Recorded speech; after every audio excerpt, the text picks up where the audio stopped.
Hello, friends. My name's Aaron Ciotti. Everybody calls me Ciotti. Welcome to Sim Sunday. That little edit there is available to patrons right now over on the Video Collective on the Discord. To the end of this stream, I'm going to be making it public. It's unlisted right now. And I'm going to send the link to T-Pain. Him and I have been talking through text over the last like 24 hours. YouTube took like 8 hours to process the 4K of that. He's freaking out. He can't wait to post it on his stuff. But I had to make him wait because it was like 360p for hours and hours and hours. But that's how YouTube works. Thank you. Felix got me water because I'm unprepared as always. Thank you, thank you, thank you. Welcome to Sim Sunday, friends. We're gonna fly this HDZero Mobula 6 on the 30,000 kV 0702s. We're gonna play some Velocidrone, of course. Thus the name, thus the title, Sim Sunday. We're gonna do some freestyle stuff. And then we're also gonna fly this guy. This is one of the Tinylifters. Currently, it's on biblades. This is one of the ones on BetaFPV 1102-18,000s. Currently, it's on biblades. We're going to fly half of a set of batteries on biblades, and then we're going to move it over to these Flywoo version 2 quad blades that are a little bit lighter than the standard 3-hole. You'll notice how small the central hub is on this. This is just push on. You can't use this as a standard T-mount like the normal V1 Gemfan 16. What are they? 1636s? Wow, look at me. 1636s. Yeah, the regular Gemfan 1636s have a much bigger hub on them. I've been told that these are also better balanced than the standard Gemfans. The only place that you can get these is from Flywoo. So I did a Flywoo order, and you know what that means.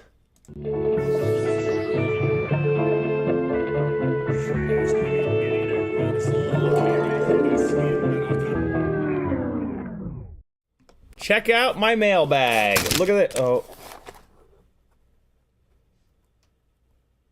They're everywhere. Flywoo order. I got as much stuff as I could, and a couple of you guys actually got in on this order. I think it's Fat Pastor that I have a couple of pieces here for. He got some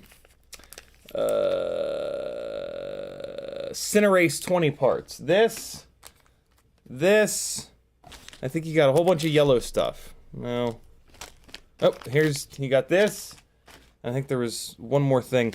And then EvaFPV got in on these 9x15 race wires for me, with me rather. I got a bunch of these bright yellow, so these are similar, like they're some kind of like a V2 Gemfan prop, 40mm tri-blades. Unfortunately, these are set up for a 1mm shaft.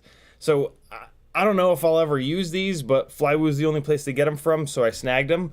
1mm motor shafts on a 75mm tiny whoop, which is what you would need to use these on. That setup is gonna bend motor shafts. So I don't know. Maybe at some point, if well, no, because I'm running these on the newbie drone. I was gonna say maybe at some point if I do some more motor testing on these Tinyllifters, I might try those out. But the problem with doing motor testing on the Tinyllifters is I have the Tinyllifters set up on these newbie drone AIO boards, and they use the proprietary plugs. They're not actually proprietary, they're just JST 1.25 instead of JST 1.0. But nobody else uses those plugs, so they might as well be proprietary. So yeah, doing motor testing on these rigs is a complete pain because of that, because they use a unique plug. So I have a funny feeling I'm never going to use these, but you never know. I have them, so if I do use them, you guys will know about it. I'm not feeling all that great, to be honest. I woke up this morning and threw up, which is very strange. I did eat a grilled cheese very late last night, basically right before I went to sleep. So I'm hoping that's what it was. I have a feeling that's what it was. My stomach is a real jerk. So yeah, I have a bunch of these Flywoos now, which I have a feeling these are going to be the props that live on the Tinylifters, because quad blades are going to be the quietest possible propeller, and I want these to be as quiet as possible because I want to fly them in locations where we don't usually fly things. Because they're small, because they're just little toys, I think I can get away with it. But I don't want to call any attention to myself. This one flies surprisingly well with these biblades. I didn't think that these motors would have enough kV for these biblades, but apparently they do. So yeah, I was actually shocked at how good this flies on these biblades, but they're noisy, which we will see towards the end of the stream today. So yeah, there's that. And then look at, oh, a little gift. They gave me a little gift. It's a little Flywoo branded sticky pad. grip. Rip off grip. Way to rip off God, Flywoo. I see you. We all see you. No, this is cool. It's got the Flywoo logo on it. I'll probably use this for the grip and just this stuff in general. Is really good for like sticking to the bottom of things and then slopping those down on stuff. Jolly Colt says, why don't you swap the board plugs? It's a different spacing. You can't just do that. It would be real janky to do that. And I'm not into the jank game. I am jank free. Jankless. I am without jank, if at all possible. If you want to talk directly to me in the chat, all I got to do is type CiottiFPV. If you do that, it'll light up an orange, and I'll see it. So yeah, type CiottiFPV if you want me to see your message. If you don't type CiottiFPV, I'll assume that you guys are talking amongst yourselves, which is one of the beautiful things about this live stream. The folks that hang out in the chat are brilliant, great builders, great pilots, super knowledgeable folks. So if you forget to tag me, somebody will probably answer your question, and it's probably going to be the right answer. OG folks, if you see somebody asking a good question that deserves to be talked about, tag me and, you know, copy and paste them, or just put like a little arrow upwards or whatever. I don't remember. There's a lot. I got a lot of these 9x15 LED race wires because Flywoo is the only place that you can get them from. So these are going to be either included in giveaways, or I think I'm going to throw some of these up on my Etsy store so that you don't have to like wait to win a giveaway to get these. So yeah, if you need... So here's the magic of these 9mm by 15mm race wire LEDs from Flywoo. None of the other race wire LEDs that have like pads that you can realistically solder to are 15mm long. They're all 20mm or 25mm long. That is too long for the majority of microframes. So if you want to have any rig smaller than, like any rig 3.5 inch and smaller, so that also includes Cinewhoops. If you want to have arm LEDs so that you can switch motors really quickly and just have arm LEDs because they're cool looking, these are it. These are the only ones that you can really use. So yeah, I have these on all my Cinewhoops, all my 3-inch rigs, and they're just awesome. And yeah, Flywoo is the only place that you can get these from. There are no US retailers. I waited for like 3 weeks for this box to show up. So yeah, if you want them, hit me up. I bought a bunch of extras. I bought this many. God damn it. It happened again.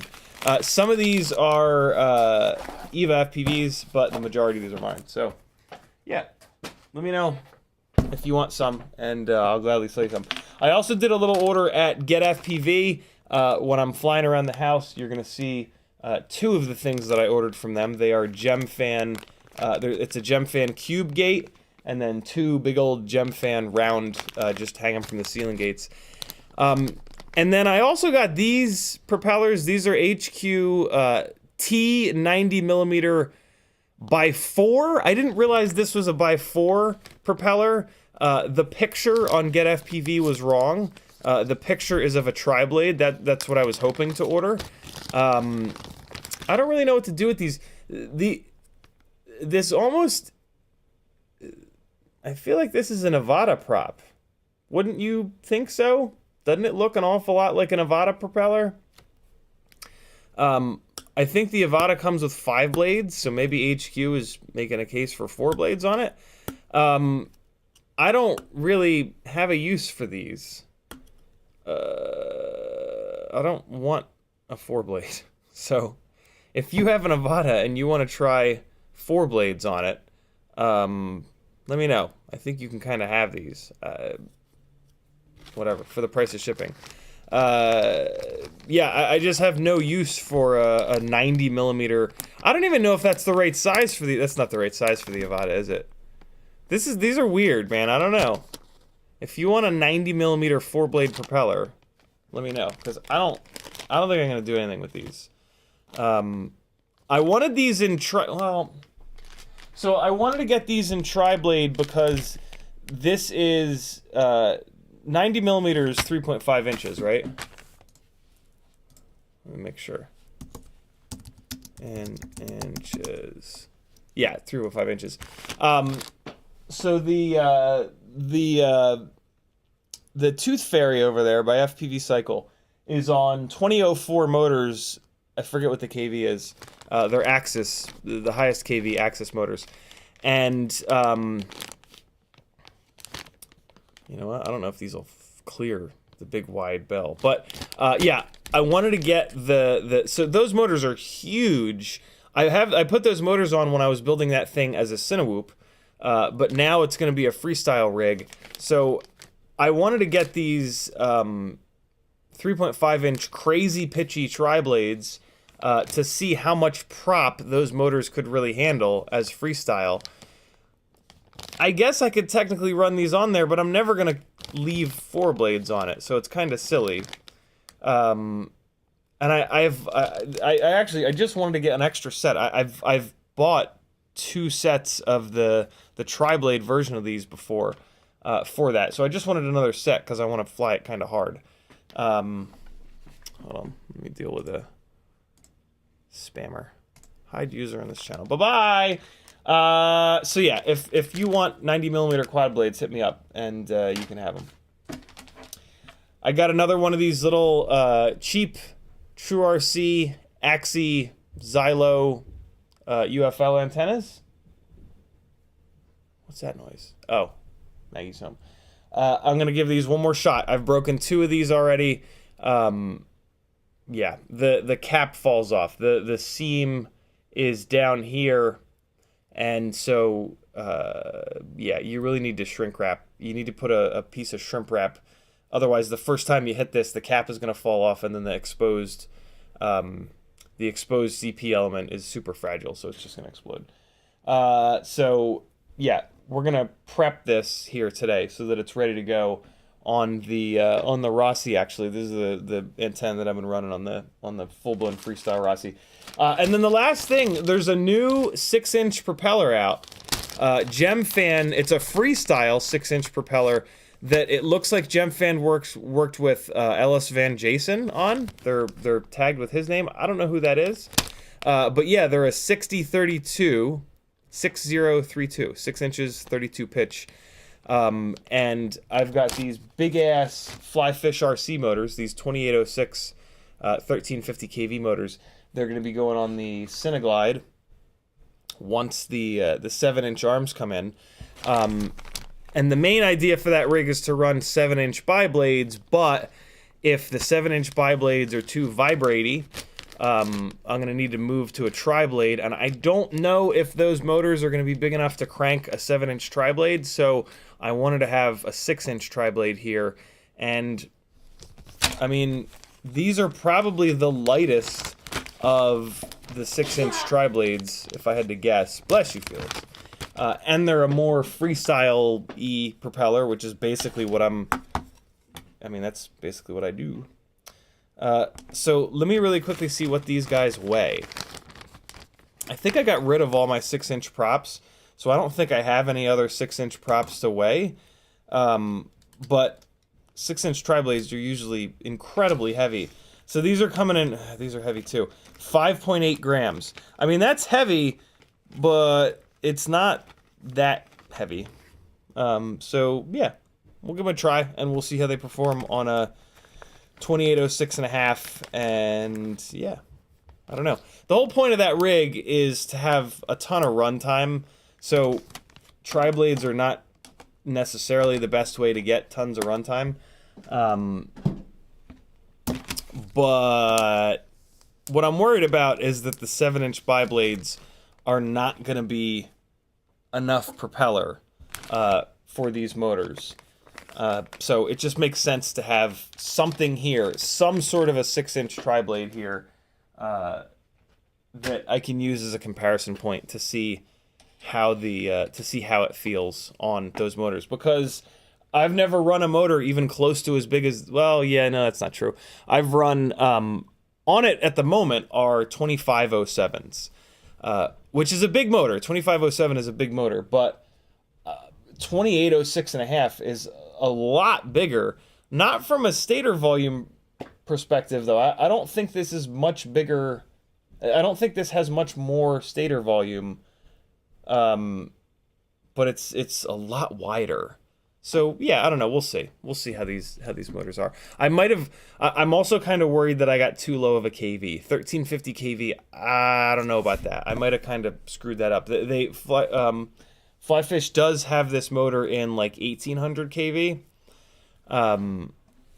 So yeah, I don't know. Maybe I'll end up running it on 7-inch tri-blades and it just won't be for freestyle. It'll just be more cruisy and more long-rangey. We'll see. We'll do some testing in the future. This is my full-time job. If you'd like to support the madness that is attempting to be a full-time FPV donkey, head on over to CiottiFPV.com and click as many of the buttons as you possibly can. I just spelled my own name wrong. Awesome. This is what the website looks like. Patreon helps me out the most. We've been on a hot streak with Patreon. We've had one new patron every single live stream for the last almost 2 weeks. Don't let the streak die. If you're not a patron, you can hop on and there's a ton of benefits. It's 10 whole cents a day. It's $3 a month. You know you've got 10 cents a day to support a gangly man's dream to not work corporate jobs ever again. Not to mention that there's just a ton of benefits to joining the Patreon. There's a YouTube playlist with 90 some odd unreleased, secret, super amazing, sketchy flying, half-done edits, Patreon-only live streams, lots of good content in there. There's a Discord channel with all kinds of good shit going on. You're going to get email notifications when I live stream, Facebook notifications when I live stream, because you're going to get added to you're going to be able to add yourself to 2 Facebook groups, 2 private Patreon-only Facebook groups. And then you're also going to get I don't know, there's another notification that goes out. I don't feel well. I feel like crap today. So yeah, it's well worth 10 cents a day. There's also an Etsy store with some really fun stickers and random hardware. Do me a favor, shoot me a message if you do an Etsy order. Their notification system to let me know when an order comes in is just awful. So yeah, if you do an Etsy order, just shoot me a message anywhere. There's a whole bunch of ways you can message me up top here. And just say, yo, I did an Etsy order. Fiverr, if you want to work directly with me one-on-one, we can work in the simulator together on flight instruction to get you flying a little bit better. We can work through some tuning. I can teach you how to tune your rigs, and or build planning. In my opinion, build planning is the most valuable of the things that I do with you. It's going to make sure that you don't waste another $80 on an ESC that catches on fire the first time you plug it in, or just doesn't work right for the build that you're putting it on. Wrong sets of motors, right? There's all these things that you can buy that are wrong that waste you a bunch of money and then collect dust in your toolbox. Let me help you do a build that's specifically tailored to what you want to do with it. I've been in the game for over 6 years now. I know which frames, which propellers, which motors, which electronics are going to work well for long range or freestyle or bando bashing or cinematic stuff. Let me help you build a rig that's going to do exactly what you want it to do so that you don't have to do what I did, which is buy thousands and thousands and thousands of dollars of stuff and then spend the time installing them and then spend the time flying them just to find out that they don't work right or they catch on fire or any other number of horrible things that happen in FPV that cause people to quit. You know, this is also a way that, like, I'm hoping to keep people from quitting, because good Lord, is it demoralizing to buy yet another set of motors that suck or yet another ESC that doesn't hold up to the type of crashing that you're doing. And yeah, most of us that have been in the game for a long time have quit. Like, we've gone to bed like, nope, I'm done, on a handful of occasions. Most of us that are still in it have had people in our lives that are stubborn enough to be like, nah, bro, you're not quitting. I ain't doing this shit alone. So, you know, if you don't have an FPV friend like that, let me be that person. And let's get you a build that's going to work right so that you can focus on flying rather than repairing. Over on Teespring, I've got some pretty cool shirts and sweatshirts. Fucking freezing here in Atlanta today, so a sweatshirt would be nice. Shirt of the day is from FPV Crate. Rest in peace, FPV Crate. Another thing that I really love that's on the Teespring store is this Kill All Carbon tote bag. It's just really nice to have like an FPV specific tote bag that you can throw extra shit in. It's this really nice canvas material, so it's great for throwing props in. Your props won't punch holes in this.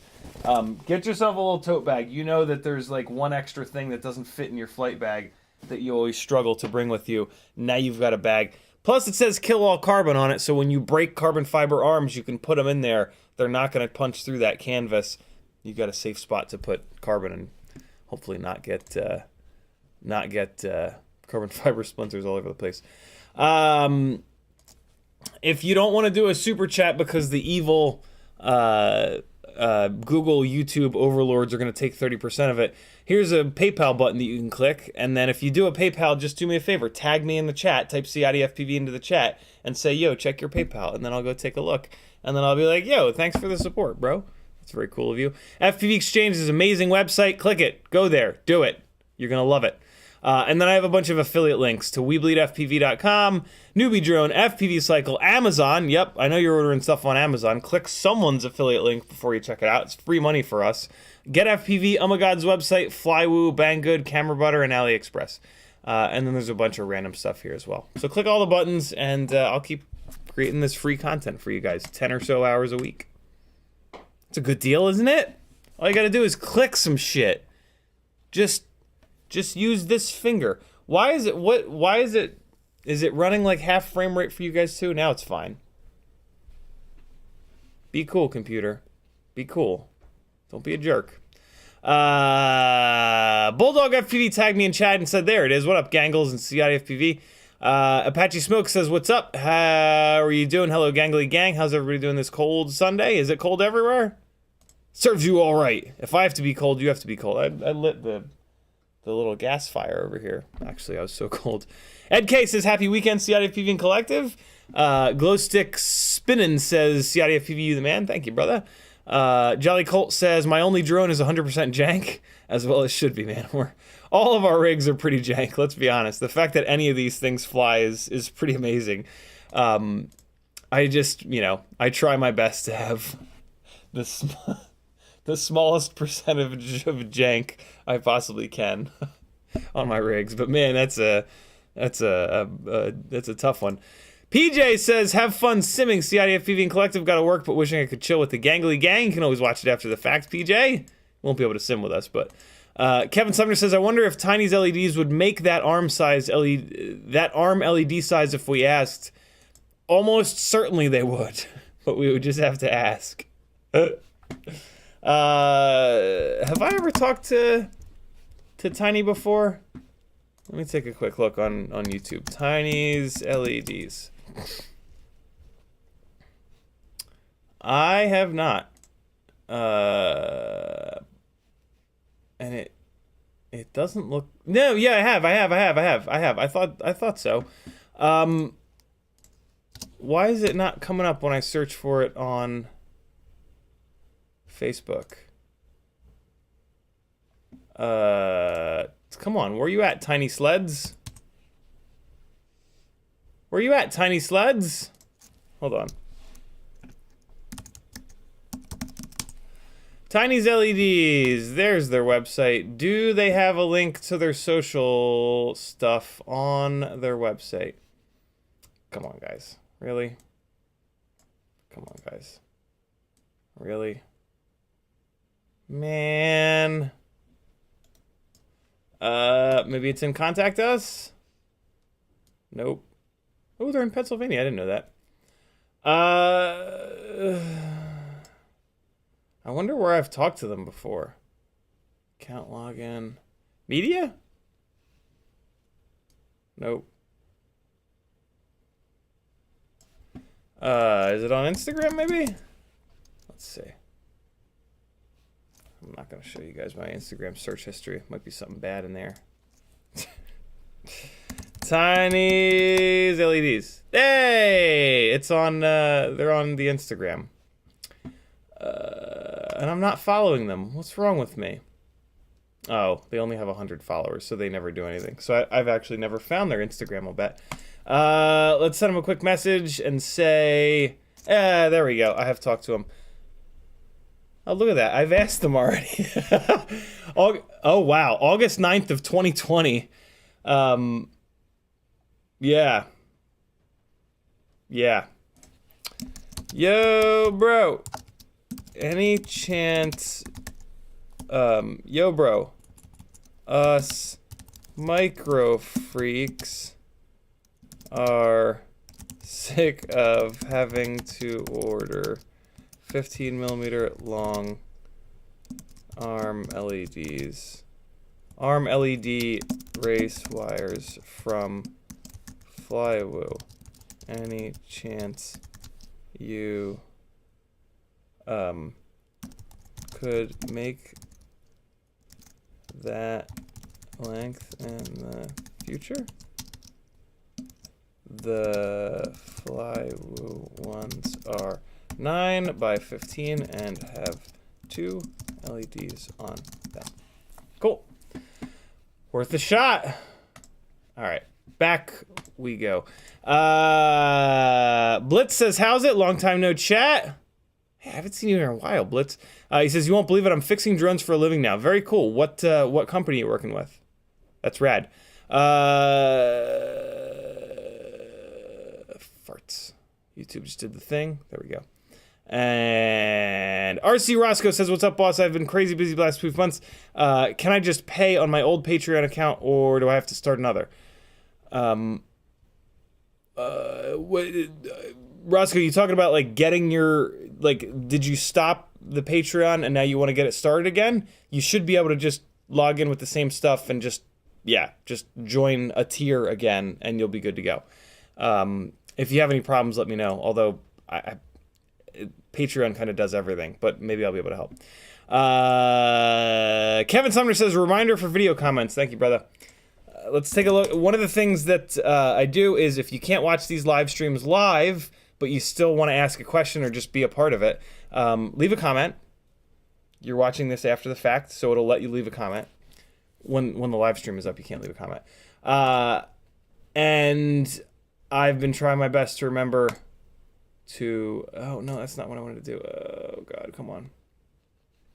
Yo, looks like in Betaflight 4.4, rescue mode will land. That's pretty cool. Kind of scary, though, to be honest. But very cool. Hey, by the way, well, no, I already said that. Free Inch Friday. We're going to take a look at comments from that video. I think there was only maybe one or two. So on Free Inch Friday, Apache Smoke Moon Sniper said, good day, Ciotti. What's up, gangly gang? Great to see you building your frame. Can't wait to try it out myself, of course, with matching button heads. Now I'm building a Fractal 65 frame. See how that will fly. Don't forget to turn off the VRX. Be safe, gangly man. Thank you, brother.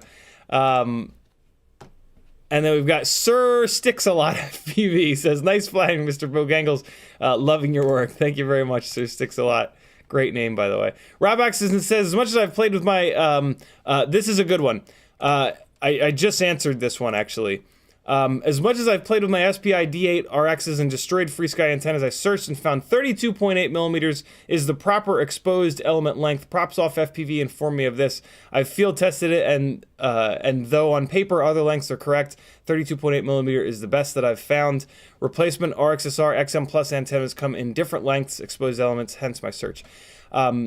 So and my reply is, yeah, I think that's quarter wavelength. Don't quote me on that, though.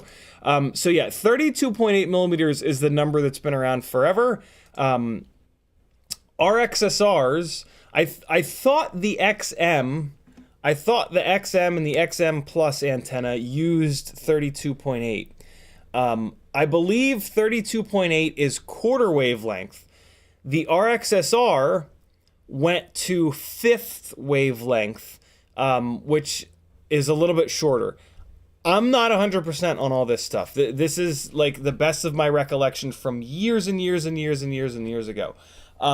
Any of these lengths will work.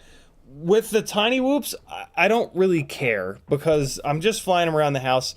With ELRS, they get amazing RSSI when I'm upstairs, even up on the second whatever, second floor or whatever. So yeah, I haven't really thought too much about it, but I'm super glad that Rob brought this up because it made me remember that 32.8 millimeter number on Free Inch Friday. I just and the previous live streams, I've just been grabbing existing FR Sky antennas, which I have like floating around all over the place, and you guys probably do too. And then you just hold the antenna next to it, and you get it roughly the same length, and away you go.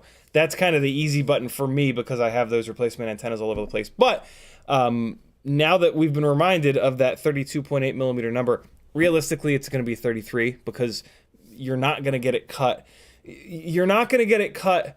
If you get it cut to 32.8 millimeters, you then have to solder it to the pad, and that's going to change that length. So just 33 millimeters. And then actually what you probably want to do is 34 millimeters, and then you're going to strip roughly a millimeter, and then that's what you're going to solder to the pad. So yeah, 33 to 34 millimeters is what we want to remember. That's the right length for any exposed piece of wire on 2.4 gigahertz to be some sort of either quarter wavelength or fifth wavelength. I mean, hold on. Let's see here.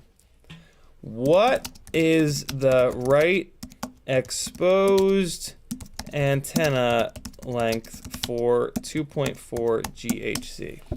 Sometimes I forget that Google will just, if you ask the question right, Google will just answer everything. So here we go. As we've already determined, at 2.4 gigahertz, the wavelength is 12.5 centimeters, 125 millimeters. So if you want a full wavelength, 125 millimeters, but good Lord, is that going to be long? So let's figure out what quarter wavelength is. So 125 divided by 4 for quarter wavelength, well, you look at that, 31.25. That's close, but that's not exact. Hold on, let's click through and see what it says.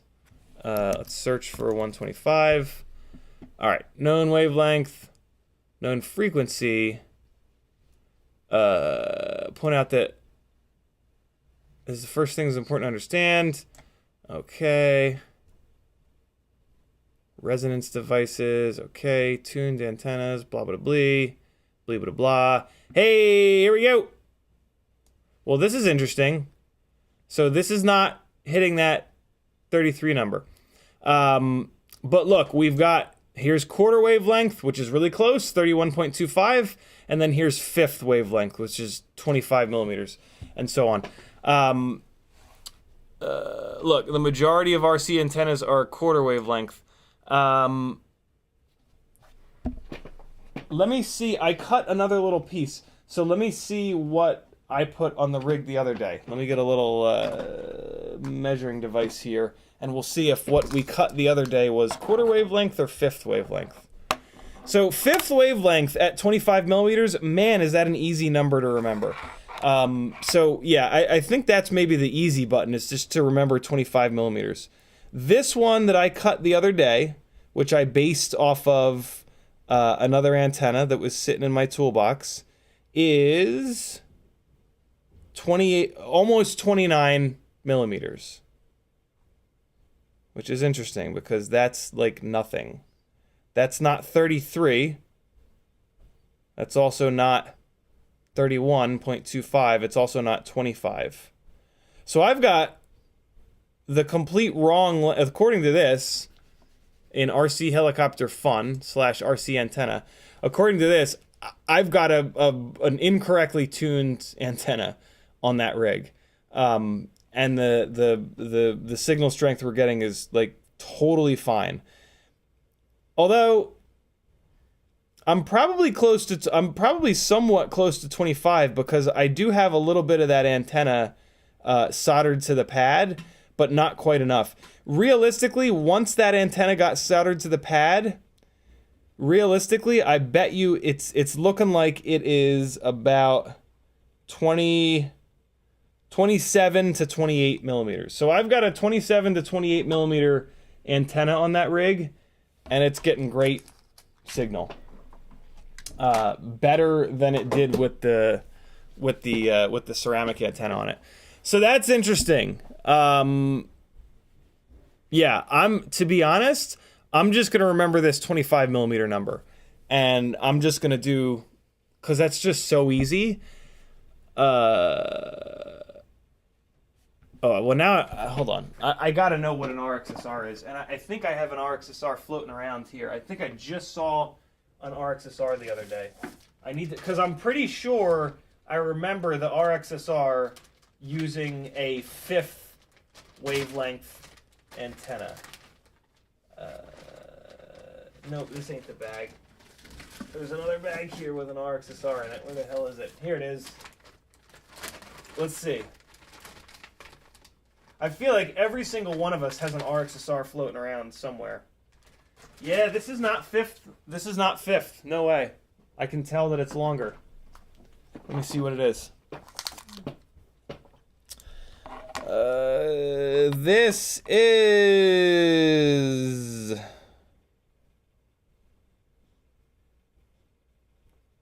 That's weird. It's less than 5th wavelength. What the hell? This is 23 millimeters long. That's odd. Hold on, there's a second antenna on it. Let's measure the second antenna. Yep. Dead on 23. So, I don't know, man. I think the takeaway. I think the takeaway here, to use disgusting corporate jargon, is that it doesn't really matter all that much. Oh, a Spander with a good one. 1 inch is 25.4 millimeters. By the way, if it makes it even easier. So yeah, that's super easy. 1 inch. Just 1 inch exposed element is going to be pretty damn close to 5th wavelength. And then away we go. Let me just quickly scroll down, though, to make sure that this article doesn't say, like, oh, by the way, you want to add 3 millimeters to all these numbers. Man, I want to make a 125 millimeter antenna now. Oh, here we go. Speaking of chopping off the proverbial tip, the 31.25 calculation is a generalized quarter wavelength. The specific antenna type, impedance, shape, and circuitry of the transmitter or receiver will also play a part. In addition to that, most of our 2.4 gigahertz radio systems use frequency hopping technology within the 2.4 gigahertz band, meaning they could be jumping between 2.4 up to 2.5. So that would mean that we would want the antennas to be a little bit longer. Not shorter, though. Didn't I just measure that RXSR antenna at 23 millimeters? Huh. If you plug 2.5 gigahertz into our wavelength equation, you'll find the wavelength comes out to be 120, so quarter wavelength would be 30 millimeters long. Yep, a shorter antenna will have a higher... Oh, interesting. Quarter wavelength would be 30 long. So at 2.5... So does anybody know if ELRS has frequency hopping? I assume that it does. Right? Because it does that so that multiple pilots can go up in the air at once, right? So 30, so quarter wavelength at 2.5 gigahertz is 30 millimeters long. So let's take a look. So between 31 and 30. Oh, okay. So that makes a lot of sense. Okay, so the RXSR is 5th wavelength, and they've cut it shorter to 23 millimeters so that it can be in between 2.4 and 2.5. That makes sense. Okay. Expander says definitely does. Yeah, of course it does. Okay. So this is pretty cool. This right here that we just read means that we don't have to be like absolutely dead on the money, but we do want to kind of get it close. That also explains why this 32.8 number exists, right? 32.8 is well, it's actually longer. 32.8 is longer than the quarter wavelength. Interesting. So I think the easy button is just to cut the antennas at 25 millimeters. You're not going to get it right anyway because you're going to lose 1 or 2 millimeters when you solder it to the pad. And it's really impossible to account for that. The ones that I made are, I don't even know what, and they're working totally fine. So yeah, get it close to 25 millimeters and away you go. Maybe cut it at 25, and then you're going to strip a little bit. I would actually maybe cut it at 26. Cut it at 26, and then you're going to strip a little bit off and solder it to the pad. And that's going to shorten it up a little bit. And then let me see what this extra one here is that I cut. I know I measured it a minute ago, but I don't remember. Maybe it's 26, exactly. Wait, no, the easy button is cut it to 1 inch. Cut your antenna to 1 inch, and then solder it on. You'll lose a little bit on the pad, and away you go. This one that I've got is 29. 29 is close to the quarter wavelength number, but then it's going to get a little bit shorter. So let me actually cut this down a little bit. I'm going to cut this down to 26. And then next time I lose one of these antennas, we'll give this one a shot. So there's 25, there's 26. All right, I snipped the tip. Let me line it back up here. And that is right at 25. Cool. Next time I need to do it, we'll try that 25 millimeter antenna, see if it's any better. I meant to cut it at 26, but I'm not good at snipping the tip. I don't know. Interesting. Very cool conversation to sort of look into. Definitely works better with a piece of wire that's not tuned to the right length than the ceramic antenna or no antenna at all. So when in doubt, cut one that's a length and just solder it on there. And it's going to work pretty well. Let me really quickly scroll down a little bit more. Freeze understanding, major whisker type. Will be about 31 millimeters long, give or take a few millimeters as seen below. Oh, look at this. They're gonna measure the antenna, the length of the exposed sections on a bunch of these little jib jabs. So 30. Here's one that's 31. Oh, this is interesting. Keep them straight, regardless of single short monopole coming direct out of the receiver or the longer coaxial types. With the antenna whisker at the end, you must try to ensure the 31 millimeter whisker end is nice and straight in your install. For a linear monopole to both transmit and receive as efficiently as possible, they must be held as straight as possible. That's actually really important because in the Mobula 6 build, the tendency is to want to run it flat against the board and then curve it upwards. But that's going to shorten the length of the damn thing. So this is actually a really important thing. I'd thought about that, but then I don't know. I didn't. This is a really cool article. Jesus, this is a big article too. Good Lord. I'm going to leave this open in a tab. Here's the link to this article. There's some good stuff in there. Hopefully it's all correct. All right, let me get caught back up on chat. We're gonna move on. So that's all the comments from the previous video. Thanks for this, Rob Axison. That was super helpful.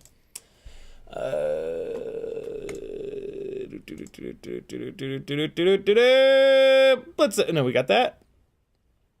All right, no, we got that.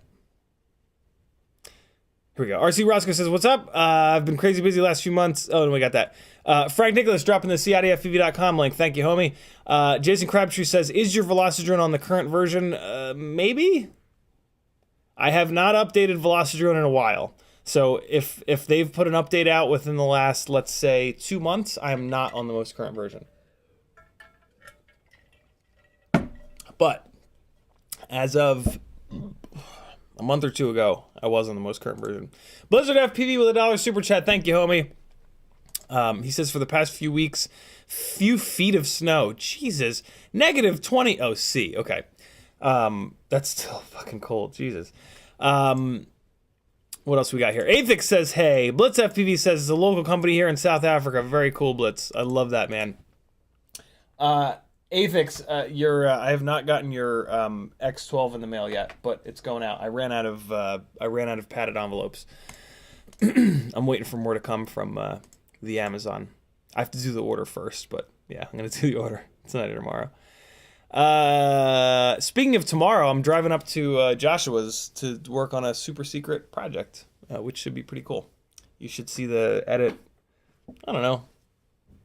I would guess end of next week, maybe the following week. It's gonna be fun. It's gonna be very cool. Espander says 1 inch is. Oh no, we got that. Ramdago says, would half and full length antennas be any more effective? I have to assume so. I have to assume that the full length antenna is gonna work the best. But that's just using, man logic. Yeah, I'm fucking freezing in here. Felix, turn the TV off, yo. I'm turning the fire up to full tilt raging mode. Oh yeah, it's raging.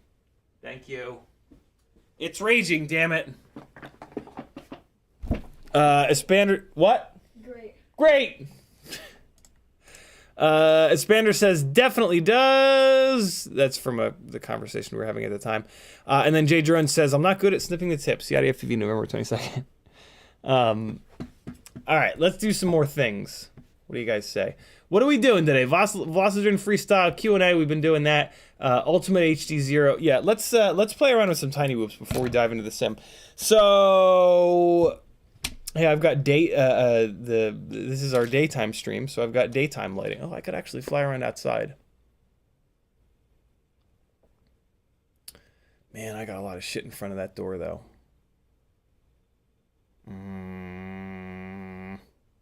Nah, we'll just fly inside. We'll fly around outside next Sunday. Okay. What are we gonna do first? Let's play around with this first. I'm dying to get these little quad blades up in the air. These V2 Gemfan 1636 quad blades that you can only buy from Flywoo. We're gonna put this guy up in the air on the biblades first. I am gonna load it down with the Insta360 Go. I'm not really gonna record, but I just want to weigh it down because it's mainly the just trying to get this as quiet as possible. So yeah, goes in from this side. All right. So this is one of the Tinylifters. There's lots of content on the channel talking about the Tinylifters. Full builds, flying them around a little bit. I haven't really done anything with them yet. I haven't brought them out in the wild and really used them yet. But it is whoop season, so we will be. It's set up to run off of 2 BT 2.0 batteries. So I'm going to throw 2 of these tinywhoop.com ones in here. Let's see. Flat spot towards me. All right, so we got 1. Stickers make it so hard to get these batteries in here. All right, so we got 1.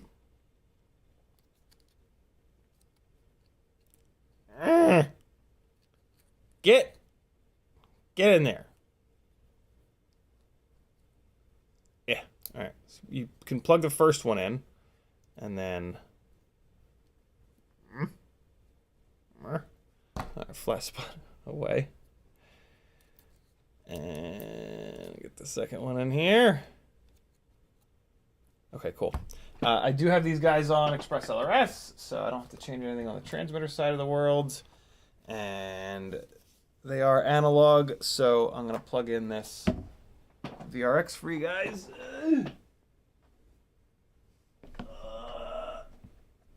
Okay. All right, here we go. So, Gemfan biblades first.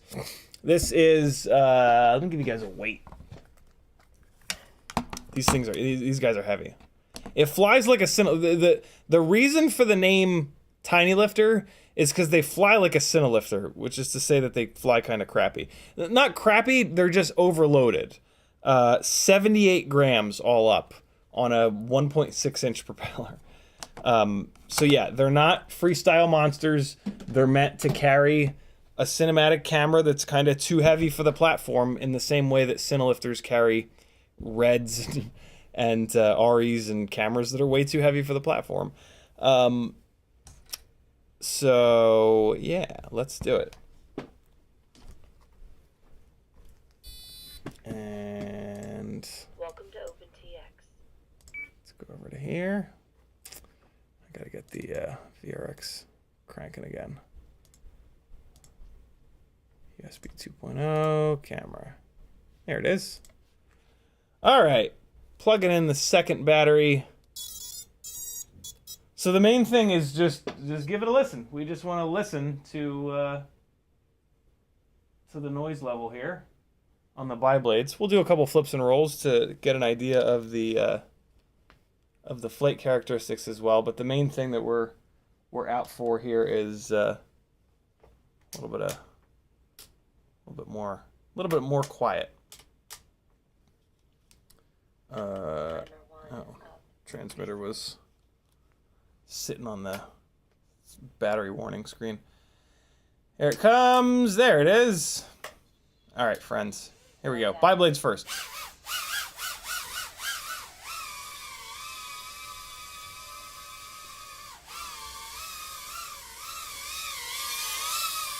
There's the new Gemfan gates. And here's the new Gemfan cube.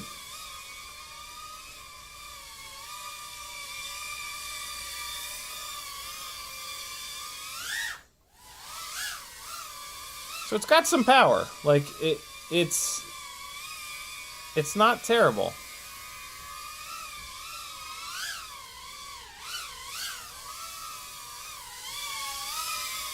I should be doing less yawing. The Insta360 Go does not like when you yaw a lot.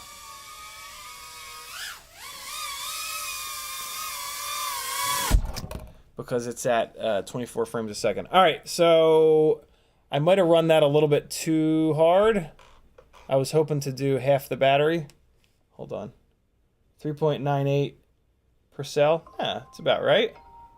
3.98 per cell. All right, cool. So we're going to swap the props and run the rest of the battery out. Let's stop the Insta360 Go. All right, cool. Kill my goggles. And Spanner says, was flying some fireworks tonight in pitch black with standard Vista OG DJI camera. One of the most terrifying FPV experiences, but it's pretty awesome, and GoPro footage seems pretty good. Yeah, man, flying fireworks is absolutely incredible. It is scary as shit. You gotta find a trail of lights to bring yourself home. That's one of the more important things, in my opinion. It's totally doable. You just gotta try to do it as smart as possible. And yeah, finding like setting yourself up where there's a very obvious pathway of lights to walk yourself home and to reference off of once you're up in the land of make believe. Yeah, that's kind of the name of the game. And then once you're up in there, the fireworks are plenty bright. Like you won't have much of an issue there. The other really difficult thing is losing your orientation. And again, it helps to try to fly, like hopefully where you don't typically get to pick where the fireworks are going to be set off, but hopefully you're somewhere that there's a nice bright parking lot or like a well-lit parking lot that you can use on every corner to reference sort of three-dimensionality. Although I get it's not that bad because like the fireworks explode up and then they fall down. So at any given time there's usually like some nice bright pieces of firework falling down, and that you can use to kind of reference off of. I'm having a hard time getting this one propeller all the way down on the shaft. That's what she said, of course. I'm going to use my little waffle weave material to get this done here. Although this is going to make it a pain. This is that stuff that you use to line. This is like shelf liner, like in your kitchen. And yeah, you cut little strips of it, and it works really well to wrap around the bottom of the motor and hold the motor bell with it, and then you can spin the prop down and on. All right, and then we've got one last biblade. And all right, so the big thing that's happening here is we're adding a ton of rotational weight. So the PID loop is probably not going to be as good. So pay attention to the PID loop performance as well. The sound will be very easy to notice a difference. But yeah, if the PID loop performance is like way better with the biblades, then maybe one of these Tinylifters just lives on biblades. You never know. All right, Insta360 Go is up. Here we go. So we're gonna listen first, and then we're gonna see how the flight performance is.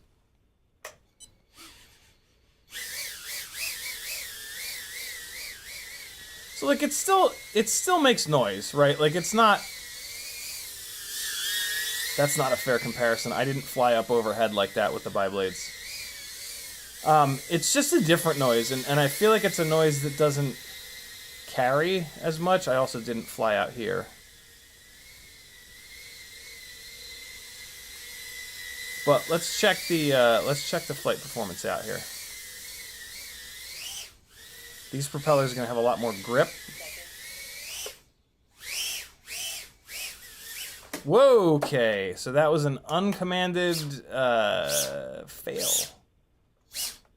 One of the hardest things about this setup is it really doesn't like to turtle mode. It will turtle mode, but right now it is it was sat up against the yeah, it was sitting up against the wall in a weird way and under a wire. Let's do this. It's probably got too much RPM right now. I had it set up for the biblades. So let's bring down the wow, the motor out limit is already down at 70%. Jesus. Let's bring it down to 60. That's going to be much more realistic for a quad blade propeller. Let's just limp it for a minute to get that cork temperature down a little bit. Alright, so now we're good. Wow, big difference in even the way that it sounds at full throttle. Although the battery is starting to sag now. Whoa, okay, that's not going well. That was another it just fell out of the air kind of moment.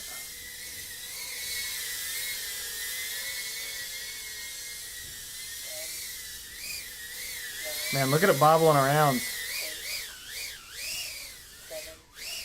From the ground effect, it was getting really upset at the ground effect going through that.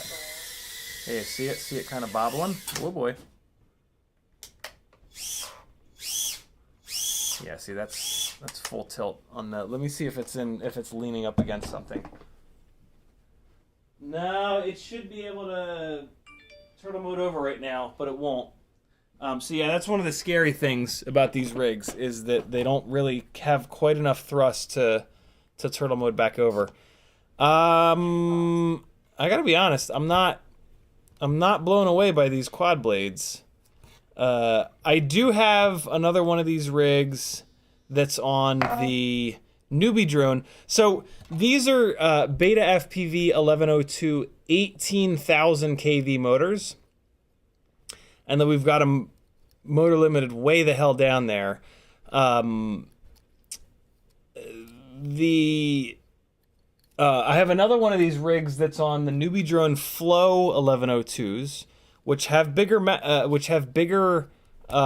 magnets, and they're heavier motors. It's 10,000. Those are 10,000 kV, and I have it up at 100% motor output limit, and that rig flies noticeably better. So, and the really cool thing is that those motors come with the JST 1.25 plugs on them. So, if I was going to build, I still haven't 100% decided, but if I was going to build, if I didn't have any Tinylifters and I was going to build one today, it would be with those newbie drone Flow 10,000 kV 1102s. I don't know about these BetaFPV 1102s. They don't seem to perform as good as those guys. And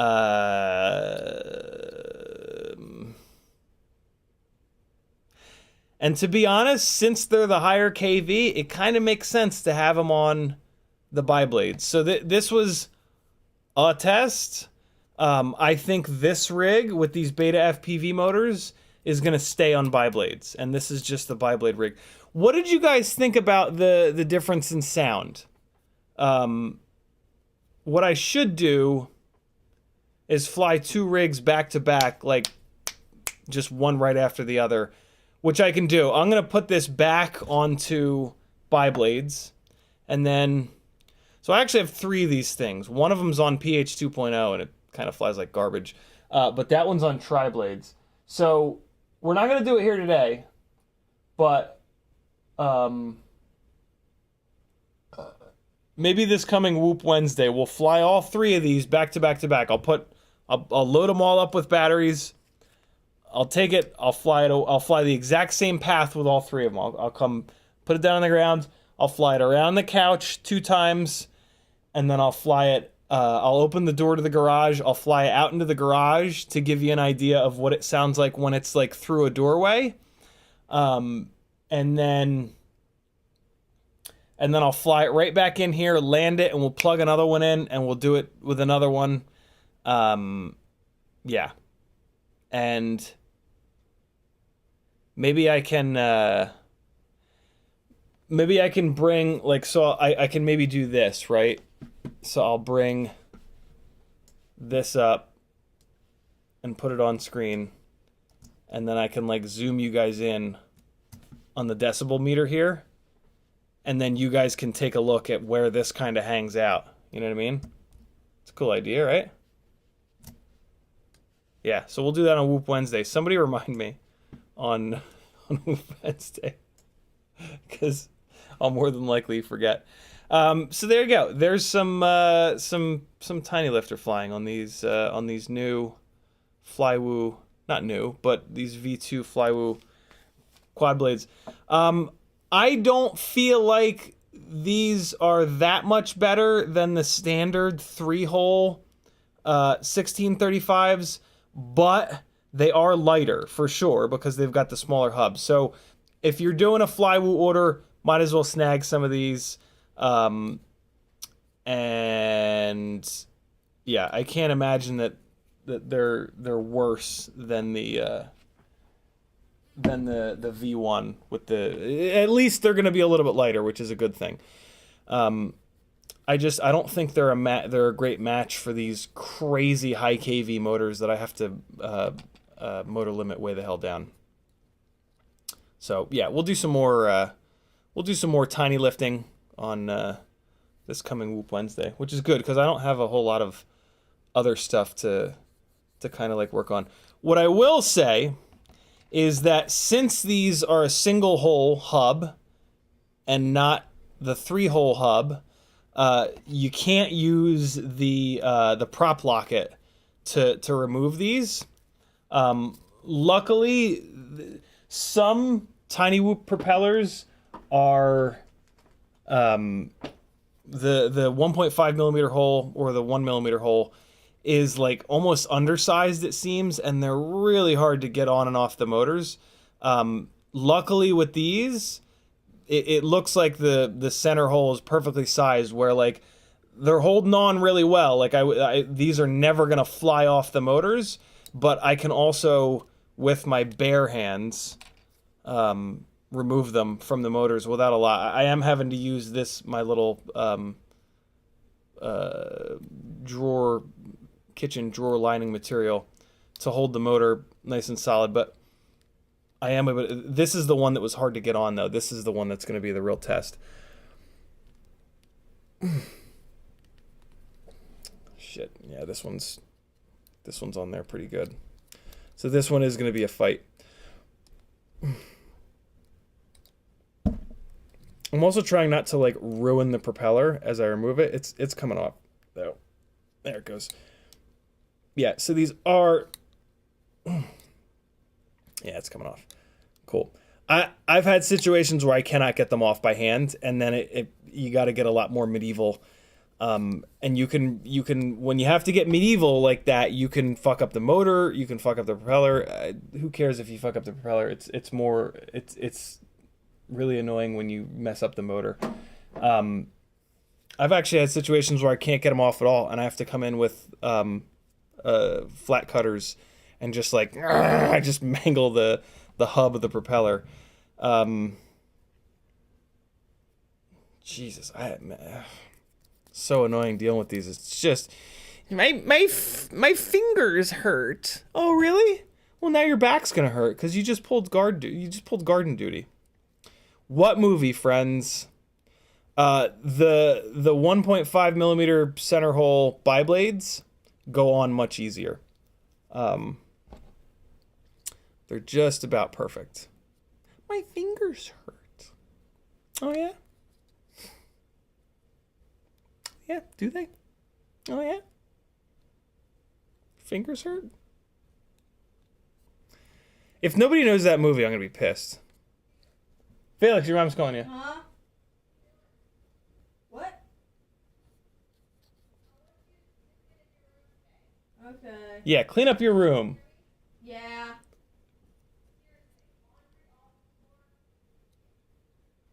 Hi, baby. Maggie. Yeah. Hi. All right, let's put this. I'm intrigued at the performance with these biblades on, because I kind of want to mess with that motor limit. Let's put this back up in the air. We're gonna burn 2 more batteries, and then we're gonna have 2 batteries for the HDZero rig. I'm also gonna fly this around the rest of the house, which I typically don't do because I hate to fly these things up the stairs. Because it's hard to, this stairwell is very tight and these things don't fly all that great. And if I crash one of these on the stairwell, it's like a fucking bowling ball falling down the stairs. Like it's really brutal. But I have to get practice flying these things, so let's do it. I'm gonna run a couple of Tattoo BT 2.0 batteries. Hey, by the way, my ongoing BT 2.0 battery testing of BetaFPV versus TinyWhoop.com versus Tattoo. I have had one of my TinyWhoop BT 2.0 batteries fail on me, and I've now had one of these Tattoo batteries fail on me. This one is all puffed up. I have not had any of the BetaFPV batteries fail on me, and I've had those for the longest amount of time. So yeah, I think if you're going to buy BT 2.0 300 mAh batteries, they should be BetaFPV. I've already talked about how I like their stickers better, so that was already a reason. Reason number 2 seems to be that in my testing, which is very limited, very small sample size here, they've actually performed better. They're all made by the same place, so you could argue that they're all the same thing, but the stickers are better on the Weebly batteries. They don't peel off like these. So for the sticker reason alone, kind of makes sense. Although once the stickers peel off, you have these official looking just all black batteries, which, you know, some people might like. All right, flat spot towards me. And once there's no sticker on them at all, they really slide in and out of the battery holders very easily. So, all right, we're gonna run this one down here, and we're gonna run this one up here, flat spot towards me. Here's what I mean about the stickers. You can see it. So you see, it's already starting to peel up. This happens in the Meteor 60. This happens on all frames because they all hold it. On these Tinylifters, they have these little TPU things, and it just these TPU things are a lot more forgiving than the plastic frames. But yeah, that's what I'm talking about when I talk about America. No, when I talk about the stickers. Welcome to OpenTX. Okay, let's do it. Click on the Insta360 Go, and away we shall go. Okay, here we go. Oh no, come on, turn on controller. Be cool, transmitter, be cool. There it is. Reset. Okay. Oh, so this is with that motor limit turned way down. Which is good for throttle resolution. Oh God, really? Let's see. This is a fresh, oh no, it is sitting, it is upright. Oh, come on now. All right, well, here we go. Oh man. See, it's scooching around. Damn it. Hey! So that's the key to it sideways. All right, let's try to get it up the stairs.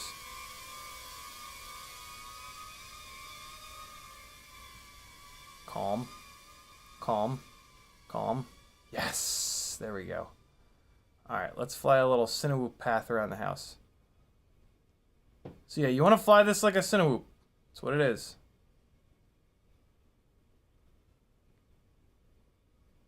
I'm concentrating so much. I really try hard to not crash these things. Man, it does not like ground effect. It is really not loving being low to the ground. Flying it like a Cinewhoop. Cinewhooping with a tiny whoop. Let's drop altitude, see how it does. Pretty good. Really good, actually. 30 seconds.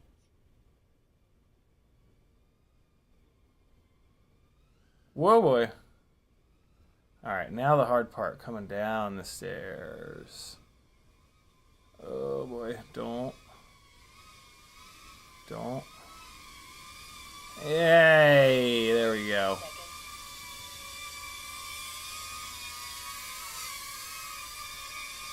All right, let's turn up the motor output limit for the end of the battery here. And we want to go into miscellaneous PP! And we're going to go up to 75. Okay. And now this is going to give the PID loop a lot more authority.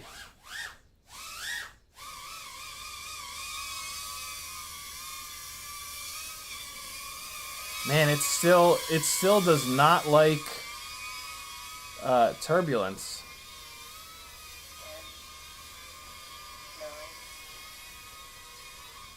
9, 8, Oh boy. Can't believe I pulled that off. 6, Couldn't decide which part of that cube I wanted to go through. 4,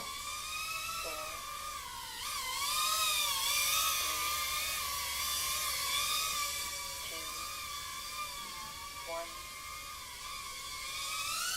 Timer 1. Oh, I tried to go backwards through that. Push it a little bit. Like I want to do, this will do inverted stuff, but when I get it wrong, it crashes really hard. So, yeah, and it's not for that. It's not for doing that stuff. Whee! Not bad. 3 minutes. 3 minutes up in the air. That is not bad, man. You could cover a whole bunch of ground with that. And let's see where the battery's at. 3.63, 3.64. So it's bouncing up. It'll probably bounce back up to 3.7-ish. Telemetry lost. Yeah, so there you go. It flies. I gotta be honest, it flies really good with the biblades.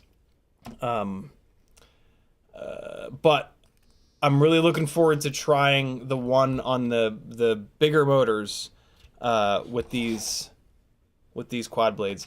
I had gone. I've tested those rigs, the Tinylifters, on the biblades, the tri-blades, and the quad blades. I like the tri-blades best so far, because they're quieter than these bis, but they're not as draggy as the quads. So those seem to be the best middle ground, but maybe these can kind of take that back because these are a little bit lighter. So yeah, we'll see. We'll do a little bit of testing there. Do you guys care to see the Insta360 Go footage? If you want to, I can hook it up and we'll take a look at it. I'll give you a minute to post the word yes if you want to see the Insta360 Go footage, and I'm gonna put the HDZero rig up in the air. Cool. These are, I'm like weirdly afraid to fly these because I don't want to lose the Insta360 Go, and like they just crash so bad, and I usually can't control myself, and I have to do big dumb inverted stuff. But they don't fly as bad as I remember. I have this memory of like when I was first building these, they really flew bad, and like the flight experience was just like, oh my god, oh my god, oh my god, oh my god, oh my god, don't crash, oh my god, oh my god, oh my god, oh my god, oh my god, oh my god, oh my god, oh my god, oh my god. And like when you're in that headspace, you don't fly all that well. When I just kind of, and that was one of the reasons that I built multiples. Like I built 3 of them because I was like, well, if that's going to be the flight experience, I need to have 3 because I need to be able to fly the first one, not give a fuck at all, and then I can get some actual decent footage. But yeah, now that they're on proper motors, it's different. It's different for sure. Hold on, let me get the one on the newbie drone motors down so I don't remember. Yeah, so the one on the newbie drone motors is currently on tri-blades. So I'm going to move this to these quad blades, and then we'll have one of every. We'll have one with bis, one with tris. Those are both on the BetaFPV 1102 18,000 kV motors. And then we'll have one on quad blades on the 10,000 kV 1102s. But for right now, we are going to do some HD, some live HD whooping. And then we're going to get into the simulator. And then I'm going to get some rest because my stomach still feels like kind of ass. And I got to be feeling good for tomorrow, so. All right. Elgato HD60S Plus is ready. I realized what I need to do is put this thing right here in front of me, and then I'm not like dragging it off the desk. All right, here we go. Here comes the contraption. So we have 2 HDMI cables. All right, let's get these batteries in here. Looks like you guys want to see me. You want to see the footage. So do me a favor, remind me. I'm probably gonna forget. I'm plugging it in right now. I'm probably going to forget. So remind me in chat. Make sure you tag me. And we'll take a look at the footage from that. But for right now, we're going to do some HD whooping. This is the Mobula 6 HDZero that's been BT 2.0'd, and it's been 0702'd on Gemfan biblades. These are the Tinywhoop 0702 30,000 kV motors. Everything else is stock on this guy. I've got it pretty low camera angle. I've got the camera angle as low as it'll go. And this is on the stock antenna that it comes with, which is not great, but it's also not that bad. Hold on, I gotta unplug this. It's gonna take me 100 days and nights to get all these cables hooked up, and I have to grab the other goggles. Hold on. This is a whole big fucking process that I have to go through to do this. I am going to go over here, and I am going to turn this off, and I am going to unplug the analog video receiver, and I am going to turn on HDZero here. Well, hold on. I'll turn that on in a minute. Here are the goggles with the HDZero module on the front. I find these to be very uncomfortable. This module is just a lot of weight really far forward, so the goggles want to like tilt off the front of my face. I know that Walk Snail just came out with a module like this. I do not recommend it. I find this to be a really annoying goggle setup to wear. I would not want to fly more than like 1 or 2 batteries with this setup. Like flying this all day would really kind of drive me insane, I think. Maybe you're not as picky as me. I mean, hopefully nobody's as picky as me, but let's throw a memory card in here so that we can record some of the HDZero flying. And there we go. All right, cool. So powering these on, and now, well, let me do this with them not on my head. We've got one cable that's going to go from the module to the HD60S Plus on the in. And then we've got this cable that's going to go into the Fat Sharks with the HD60 Plus output. So now when I click this, there it is. Now we just have to plug the whoop in, and we should get some video. Telemetry recovered.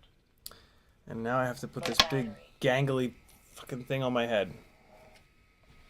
Look at this. This big gangly contraption. There we go. Okay. Okay. Low Oh God. Okay. The lengths I'll go through for you, beautiful people. All right. Hey, we got some video. I just lost video. Oh, now I got it back. Is it the plugs? Is it the plug problem? What's happening? Why am I losing video like that? It's like cycling off and on. What the hell is that about? What? Stop doing that. Oh, I'm gonna keep my head really still. No, it does it. What's happening? So it's maintaining like full power, full signal strength. Does it have to do with low power until first arm? Nope. Bueller? And it's recording the whole time.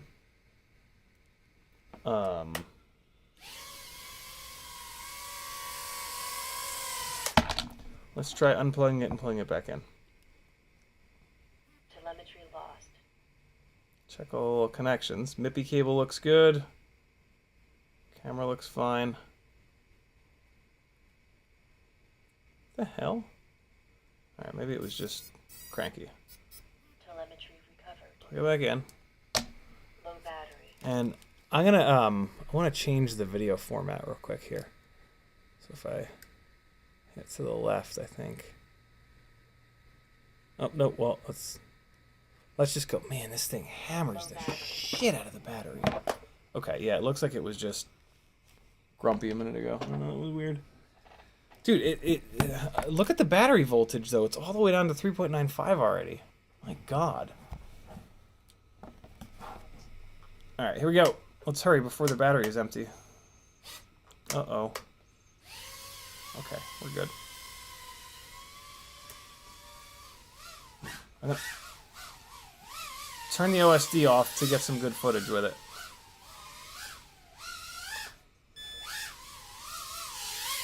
Battery on my goggles is going dead, of course, because, you know, why not?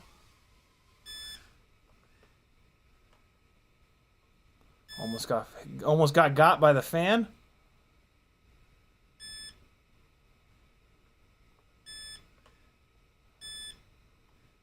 Man, I gotta say, this thing on these 0702s is not bad.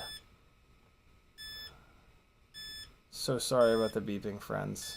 It's just gonna have to be the soundtrack of this part of the live stream. Yeah, I mean, the 0702s really made this thing a lot more flyable by pulling the weight down, and the 30,000 kV is just barely enough.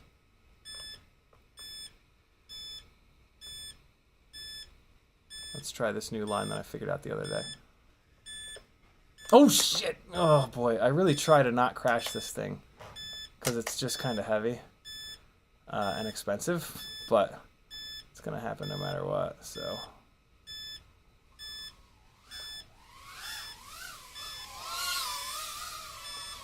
This flies decent, man. Oh, shit.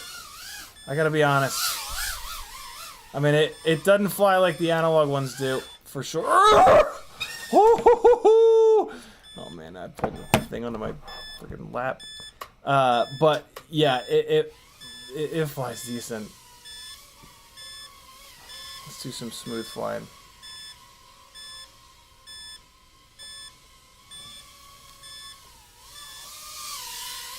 I just tried to plug the barrel plug in a little bit more. Man, the smell of electronics burning on the front of my face is back.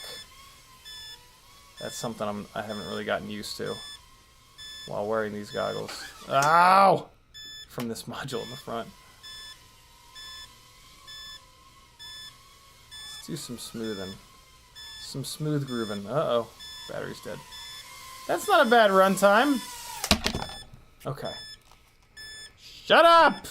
God damn it, Fat Shark. And I'm sure the battery is still like 3/4 of the way charged. Oh, and I think I just lost that. I think I just lost that file because I just cut power rather than whatever. I keep pulling this off the desk onto my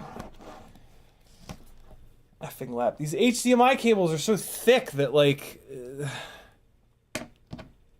This is a ridiculous setup. Okay, let's fly another one, and then we're gonna move on to Velocidrone. Okay, let me deal with this battery situation. Yeah, the battery is 3/4 of the way charged, but you know, worst thing about Fat Sharks, hands down, is their low voltage beeper. It's always been like this. It's always been just worthless. I'm gonna try out a different battery on here that's not as charged, but maybe it'll be better. Ugh. Okay. All right. Here we go. That was fun. I'm. Oh, the frame broke. Broke the frame on that crash. I was about to say, I'm surprised at the durability of this thing, especially because it's on the Happy model frame. The Happy model frames are very, very, very weak. All right, so we're actually going to move that. One of the reasons I wanted to fly this today is because I'm going to move this to this frame, and I was kind of wondering if I flew another couple batteries on this, if I would break the frame.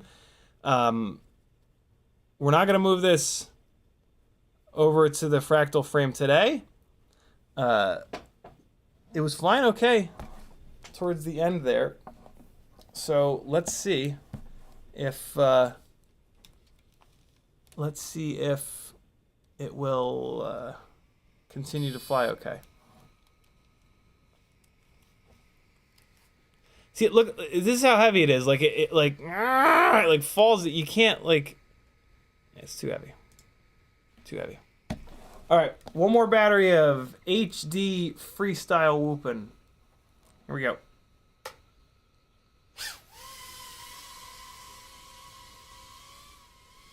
Let's do some smooth and grooving.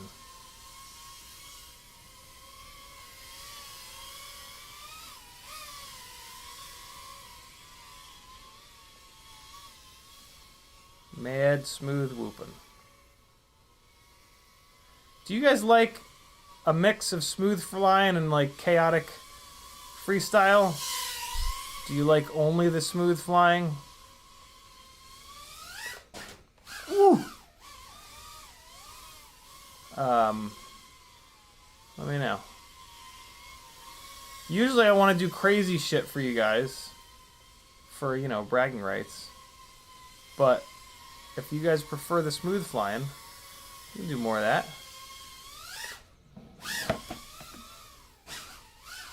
Oh, farts. Oh, that's back between the wall and the shelf. And the goddamn Elgato just fell on my fucking lap again. Hold on. I ain't gonna be able to fly that out. That's deep in there. Woo! Where you at, little guy? Oh man, it's all the way back there.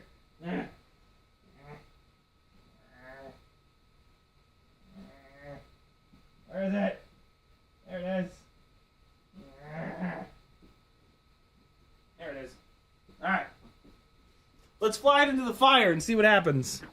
God, that would be tragic. Okay. Video performance is pretty good on this crappy little antenna that came. Oh, come on, fucking Elgato, stay up on the table, man. God damn it. This is the jankiest setup in the world. Okay. Let me move closer to the table. Right, here we go. Look at this maximum jank setup. Look at this. Look at the jankiliness. Look at the jankily jank monster. Whoa, boy! Don't panic. Don't panic. Oh no! He's trying to really cut that corner.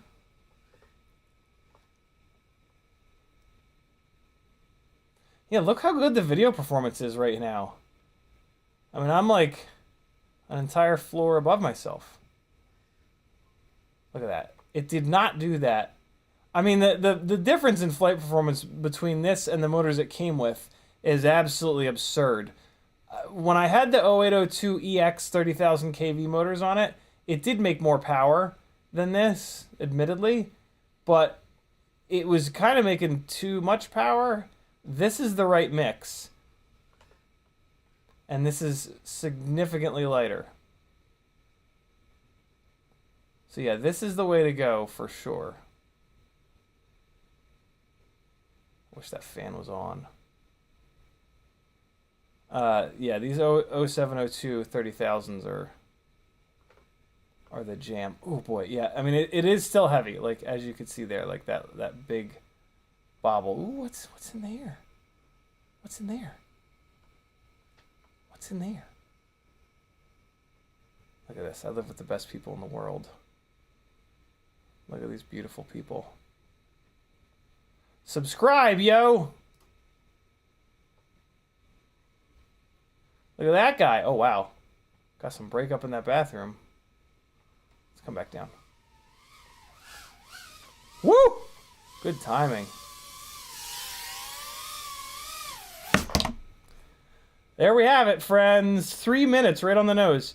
Man, these 0702s really helped with runtime as well. Battery's pretty low, 3.23, 3.22. Oh god, this battery's gonna explode. Battery's gonna explode. The HDZero is pulling it down so hard. Oh, okay. There we go. I'm gonna have to get both of these batteries on the charger to bring them up a little bit.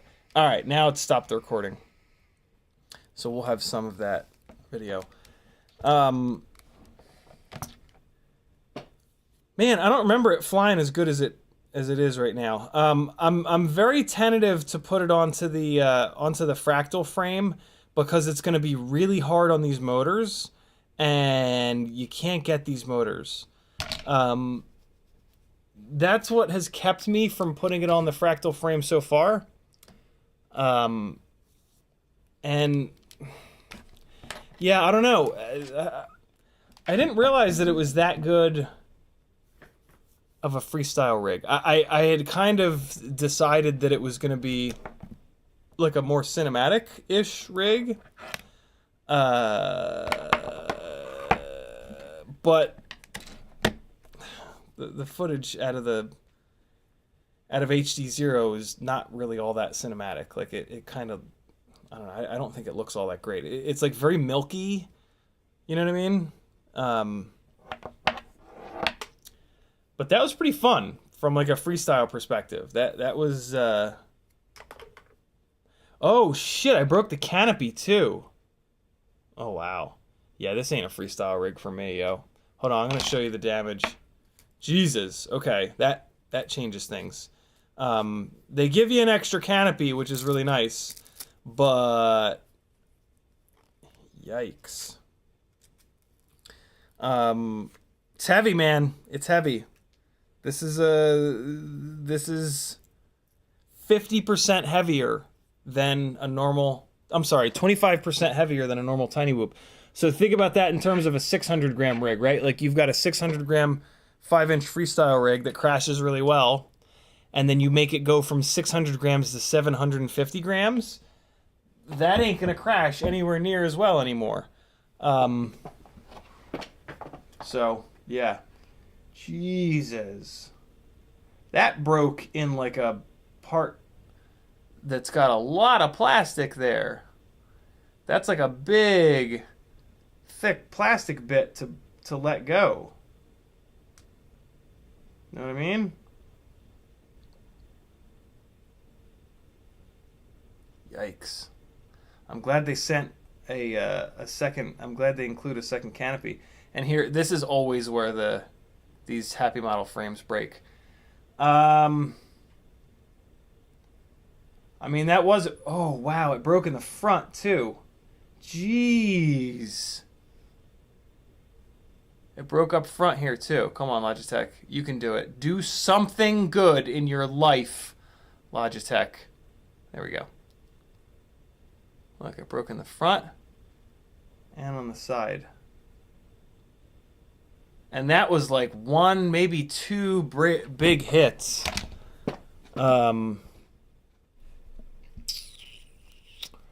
Okay. Yeah. Here's the thing, right? What's the point?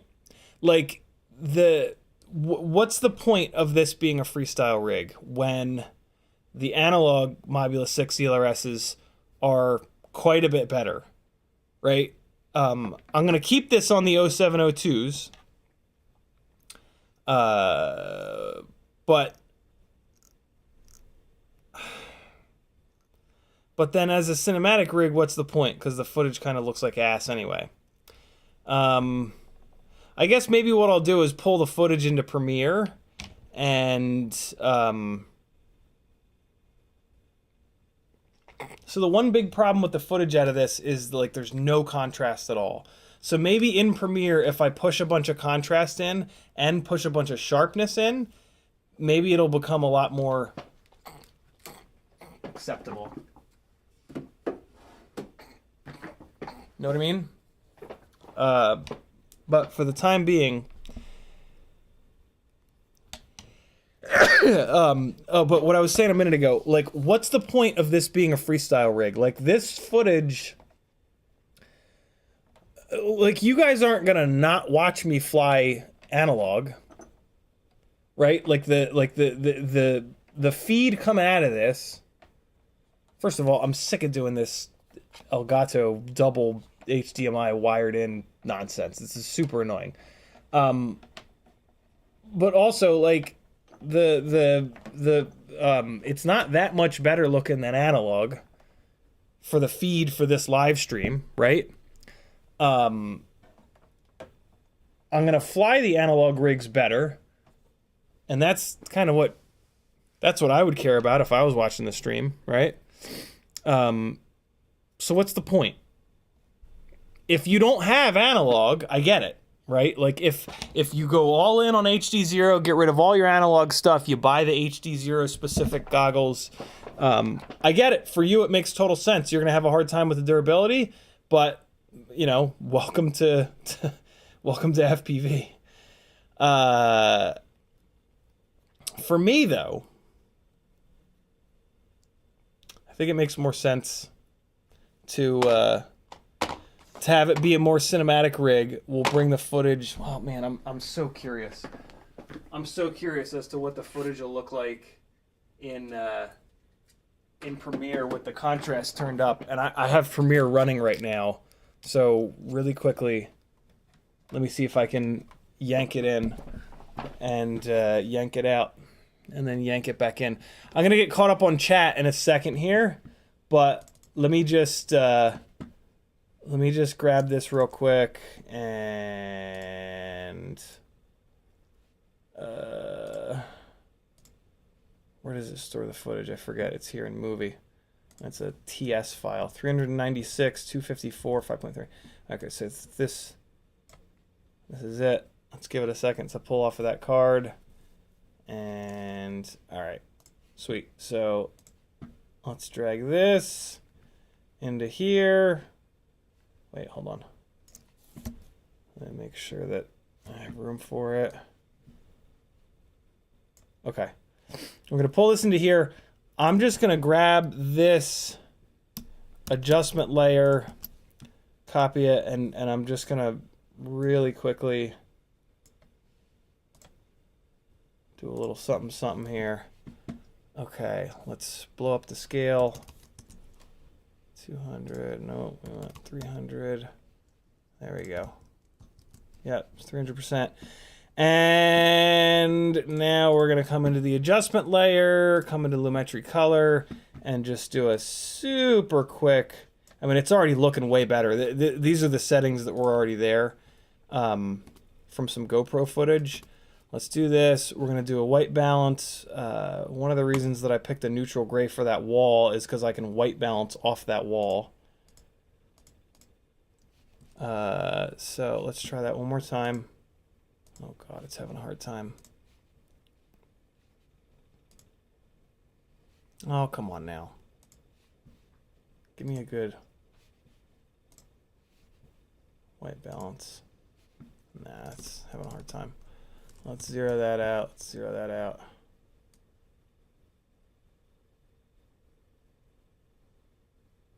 There we go. There we go. You know what's happening? I don't know what's happening actually. Wow, it's having a really rough time finding a decent spot to white balance off of. There's a bunch of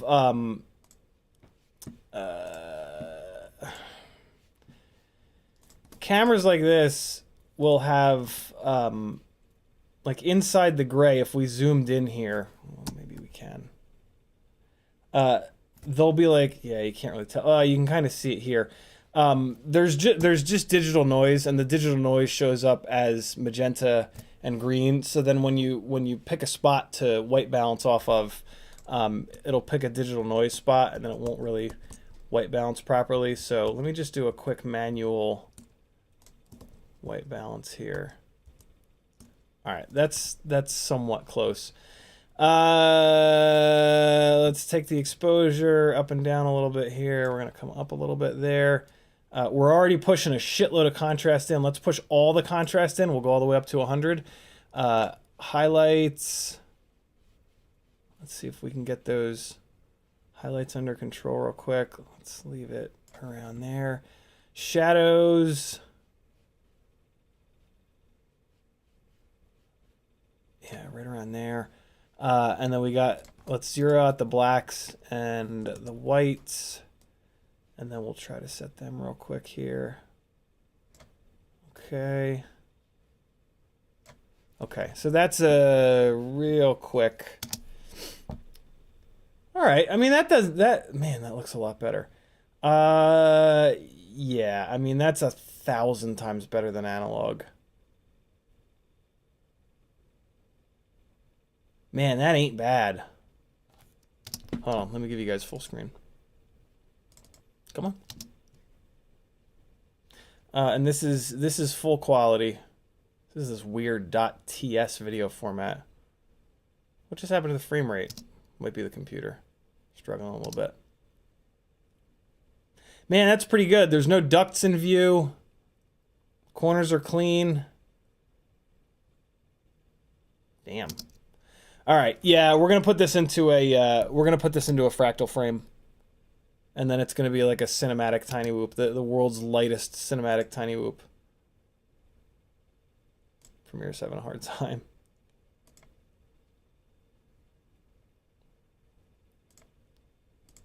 Is there a monster hand come and grab it?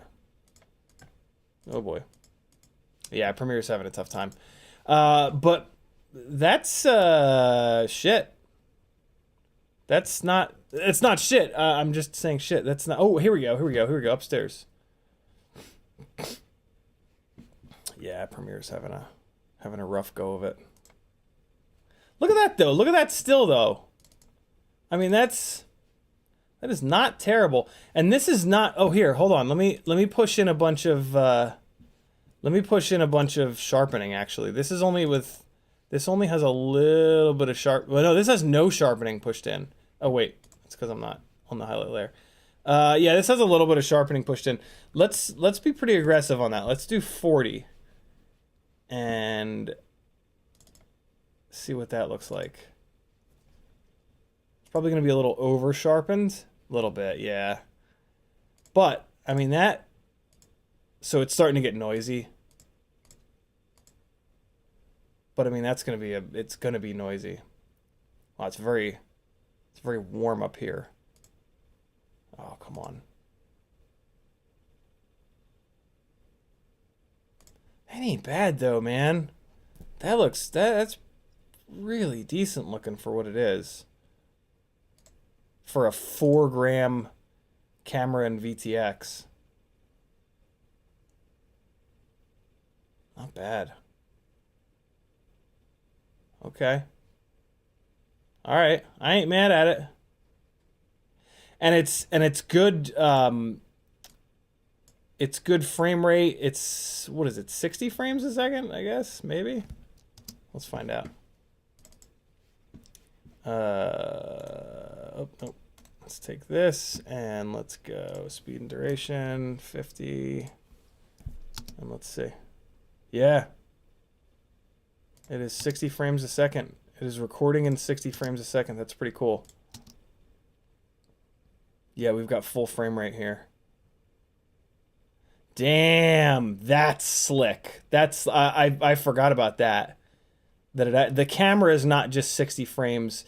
It's recording in 60 frames. And that's pretty cool.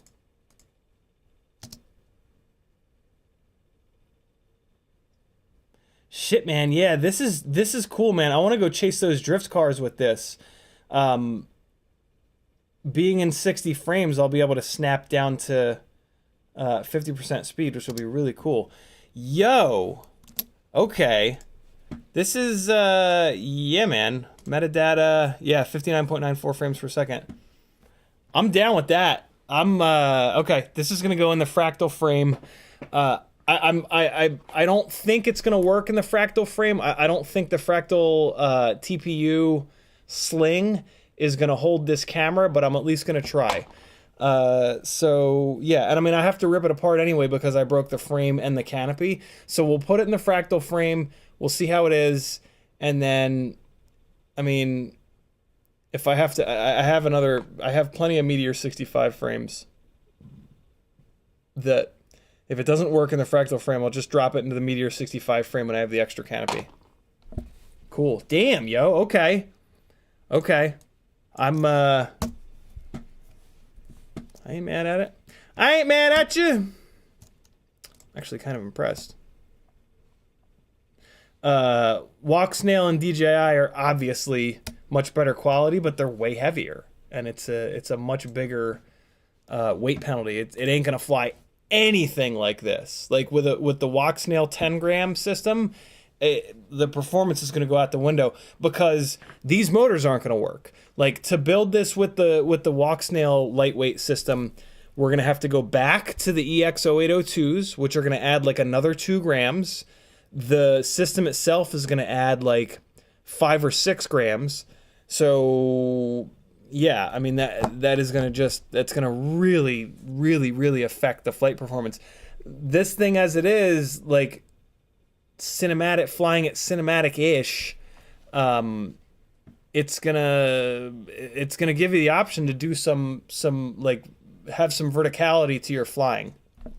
If you loaded it down with another 8 grams, it's an RC car that can change its elevation slightly. Let me get caught up on chat here.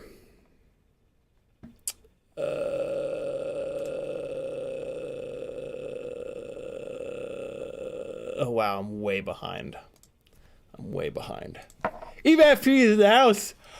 Espander says, I've had a road in some distance and headlights of my Mazda 2, which are not great as the only guidance. Espander, I didn't know that you had a Mazda 2. We're Mazda 2 buddies. EVFPV says, what was lowering the motor limit for? I was going from biblades to quadblades. Ramdongo says, dB meter on your phone, maybe? Never know. Yeah, I would rather you guys monitor the DV levels through OBS, because the DB meter on my phone, I'm just gonna have to set it up for a maximum number, and then that's not gonna like account. So it's gonna pull the maximum number as soon as I take it off and blip the throttle, or if I accidentally talk, it's gonna. So yeah, I would rather you guys monitor the DB level. We'll figure it out this Whoop Wednesday. We got a lot to do this Whoop Wednesday, yo. Ramdongo says, is there a list of what extra beeps and their meaning maybe CiottiFPV knows? What do you mean, Ramdongo? What do you mean by extra beeps? Extra beeps. What extra beeps? Apache Smoke Wounded Sniper getting it right. Cole Power is also getting it right. Happy Gilmore. AthixFPV tagged me. It says, also check out Dogcom batteries. I have not heard great things about Dogcom batteries. I know Infinity Loops likes their 450 mAh, but that's a bigger battery than I want. I know that they have a folded... I talked to them a while ago. They have a folded cell 320 mAh battery, which is kind of interesting. But I've heard people dogging on them Dogcom batteries. I'm so sorry. I had to. I didn't have to. I chose to. Gamma Gonad says, video is much better these days upstairs. It is. This little. I am gonna get a proper singularity antenna for this rig. That's gonna be coming. But yeah, this little included, seemingly crappy looking antenna is not bad at all. Pretty surprised at its performance. YouTube just did the thing. There we go. Michael D says, Infinity Loops just did a comparison video of Dogcom and Weebleed 450 mAh batteries. Weebleed for the win. Really? The Weebleeds beat them? Maybe that's why we're hearing bad things about the Dogcom batteries. I heard the noise. EVFPV super chat at $10. Thank you so much. I'm going to read your comment in a minute when I get caught up on the chat. Gardo Rotor says, dig the fire going. Keep those batteries warm. Yeah, it's cold, man. It is cold in this place. Apache Smoke Wounded Sniper says, nice flying. What frame you running on the Tinylifter? It's the Cockroach 75 frame for 2 reasons. Reason number 1, it's got the carbon fiber brace.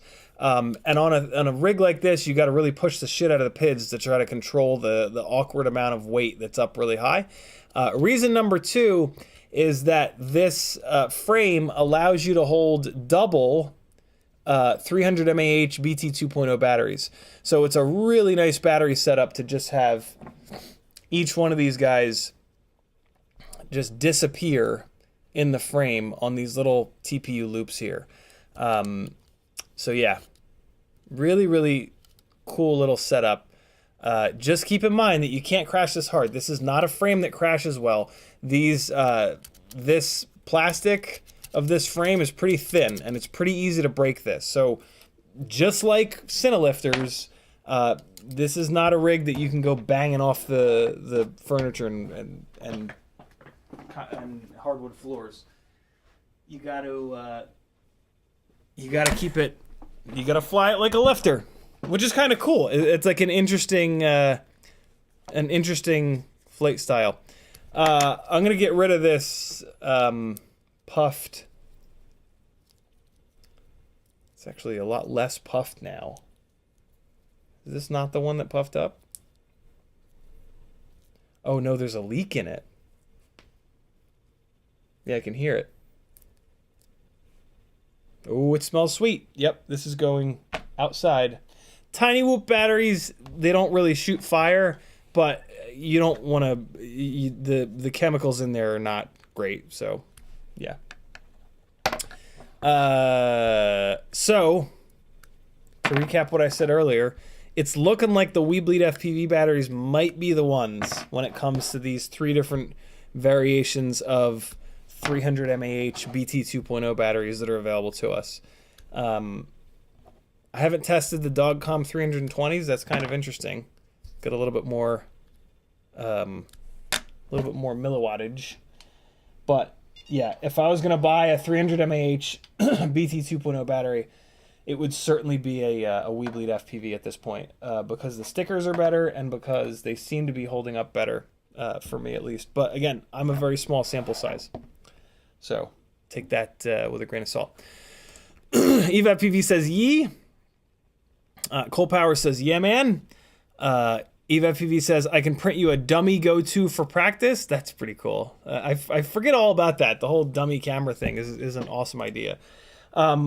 I would actually rather fly the Go. So these, what's kind of nice about these things being fragile is the Go2 is more durable than the build. So I actually kind of want to have a Go2 on here at all times, because I'm always looking at the jello situation. The hardest thing about these rigs is not having jello in the footage. Speaking of, let's actually look at the footage. And we'll see if we have some jello going on. Is it hooked up? Remind me later. Connecting. Looks like you have to leave it open for it to hook up. That's kind of weird. What's it saying? USB mode. There it goes. Hey, there it is. All right, so let's come on in here and Insta360 Go. DCIM. Camera 1. We want to go down to the Pro. Videos. 2.46 gigs. That looks like today. Let's open that one. So that should have been that second file. All right, so by default, flow state is on. Let's see how it is with full tilt flow state. Full beans flow state. Let's see how it be. Make this a little bit bigger. My God, the Insta360 Go2 is good. Look at that. All right. I usually don't like it with the full-blown flow state flying around here because I do so much yawing. But let's give it a chance. Oh, this is me trying to... it's actually upside down right now. And there it goes. Now it's right side up. And now you can see that with the yaw, you can really tell. The frame rate will get better when I export it. So that this is just Insta360 Go pulling the file off the camera and putting flow state on it. So ignore the very low frame rate. We're just looking for jello, and I'm not seeing any. Admittedly, it's hard to see it. Man, it looks polished with the horizon leveling, though. You know, it's funny, it's weird, like, it looks so polished, and then to fly around really low looks weird. Like, it looks so polished, you expect it to be like a home tour, and with a home tour, you don't do that an inch off the ground. You do that 5 feet off the ground. So let's turn, let's go to FPV stabilization so that we get a little bit of rocking and banking. This will probably look a lot better. Man, the frame rate's really, the computer's really having a hard time with it.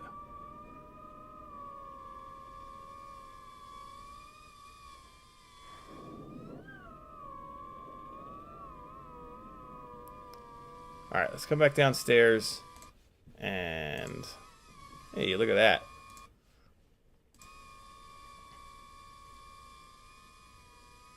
Yeah, FPV mode is nice. To be honest, I like it unstabilized. All right, so here I'm changing the motor output limit a little bit. We're going to turn stabilization all the way off at this point. This is how I like it. I like it raw, baby. You know me.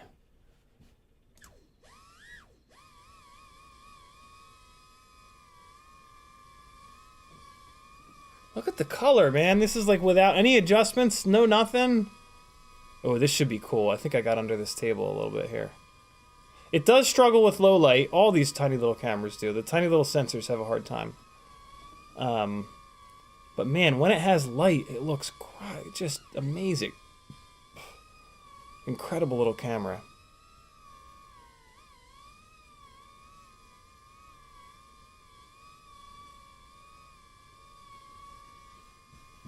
Let me turn, let's turn stabilization back on. Wait, no, hold on. This is that power loop. Fail. Oh, wait, no, it was a little backwards flying thing. Turn this back on. Leave it on FPV stabilization. Man, look at it crop in. Jeez. That cropped in a bunch.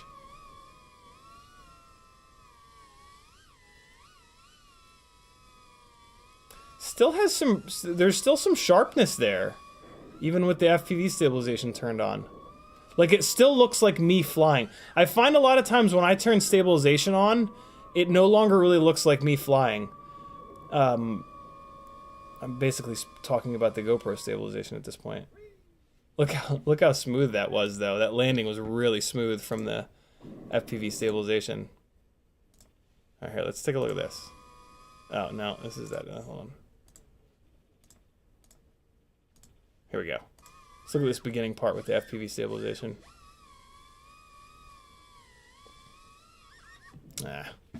Well, it's kind of worthless anyway because it's so stuttery and jibby jabby.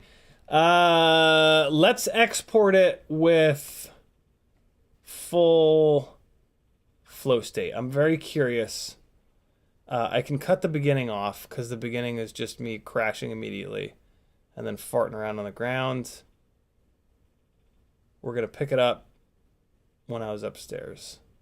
We're going to pick it up going up the stairs. All right, there we go. Flow state. Yeah. I'm curious. I'm very curious as to what this will look like with the full flow state. 1080, 30 frames, start export. Okay, let's let that run in the background. I'm going to keep getting caught up on chat. Michael D says, did CiottiFPV unplug the diversity antenna? I sure did. Thank you for the reminder, though. Athix FPV says, I thought about making an HDZero neck hanger. The only problem with that is then it's not, like, having it up on your head makes sense because you can point it towards the quad. But you could kind of do the same thing with, like, rotation if it was on your neck. That's an interesting idea. And then you would just have the nightmare of two HDMI cables going from down here to up here, which might be more annoying than having it on your goggles.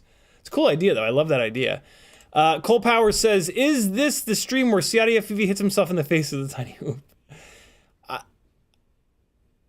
Have I not done that? I've certainly done it before, but I don't think I've done that on stream before, which is pretty wild.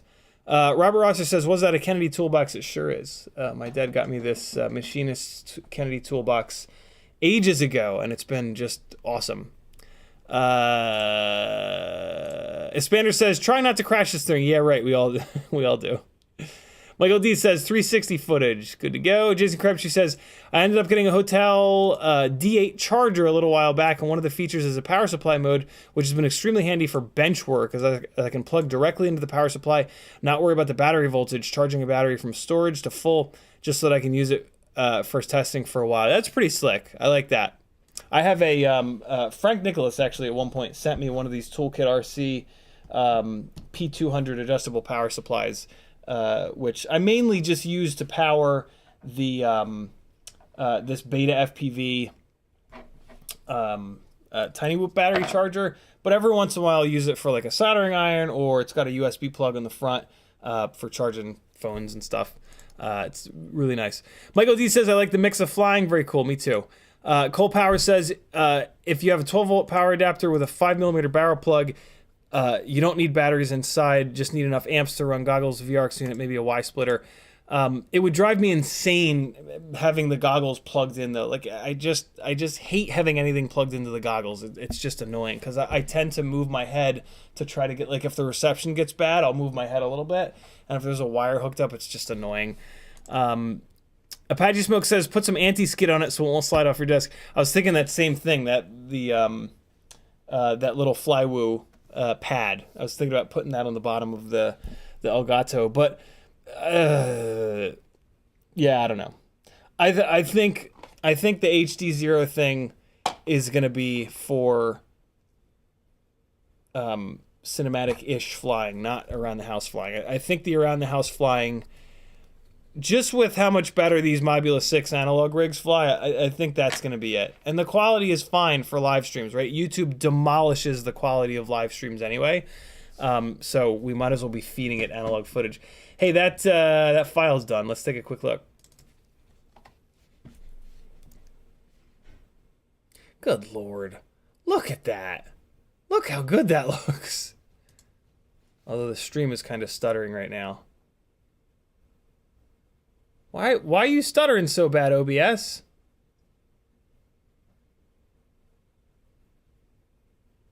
Well, for me, it's full 30 frames. My God. And it's like a little bit dark upstairs. Like none of the lights are on upstairs, so that's just natural light. Look at that. I guess those two lights at the island are on.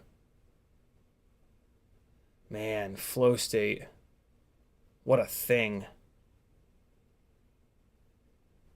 Struggled a little bit there, but I was really screaming.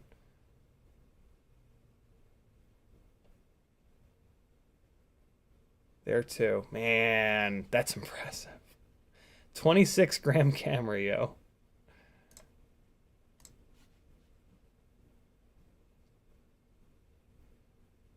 Yeah! Insta360 Go2. Alright, so here, this is going to be... Okay. Let's see how it does with some faster stuff. It should really fall apart when I start winging this thing around. Oh, it'll look cool under here, though.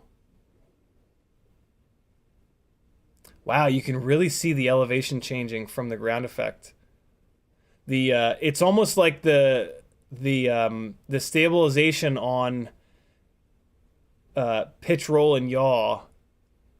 Although, no, just pitch and roll. It's almost like the stabilization on pitch and roll makes elevation changes more obvious, which is kind of cool. Because elevation changes are what separates good pilots from great pilots. Being able to keep your elevation like absolutely rock solid. That's why the Avata footage looks so good, because it manages that for you. Wow, it's not even that bad when I start blasting it around the room. I'll be damned.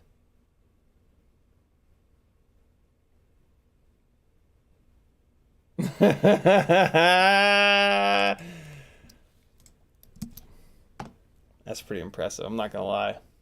I'm not even gonna lie. The Tinylifter in like a really cool location would be a hell of a thing. Being able to do that right there with that quality, with that smoothness. I gotta get out and start flying it around. EvaFPV says, yeah, HDZero is hazy for some reason, and the sparkles aren't great either. Yeah, very, very true. Gamma Gonad says, so after a year and a half, I finally got my drone harassment chase dropped. Hell yeah, last week. Oh, Jesus. Only cost $7,500 and a ton of stress. Jesus.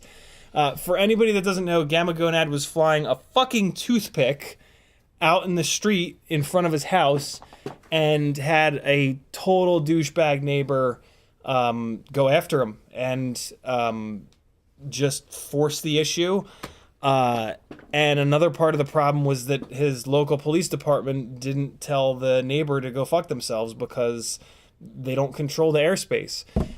So it was a two-part problem. It was a huge overstep on the police department's part. because there are no laws that prevent him from doing what he was doing. And it was just a very vindictive neighbor that just wouldn't let go and just, unfortunately our legal system and lawyers and a lot of different things will allow you to pull that shit in this country, which is super sad.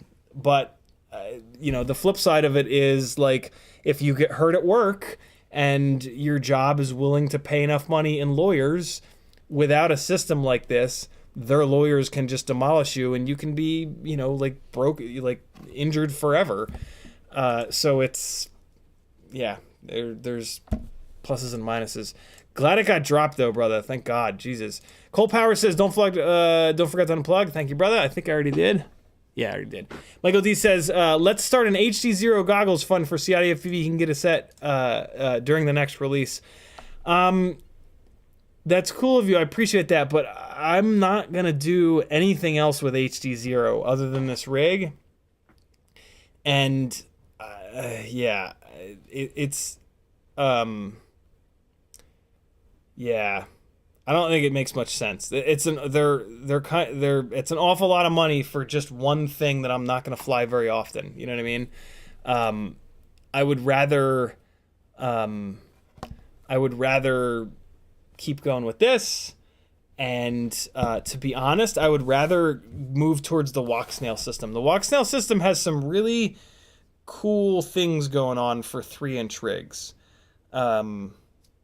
So yeah, I would rather go down that road. EvaFPV says still. YouTube just did the thing. EvaFPV says still a bit hazy, but that's not bad at all. I agree. Michael D says, what if you transfer the HDZero to a Tinylifter? Would the Tinylifter freestyle better? No 360, of course. Can't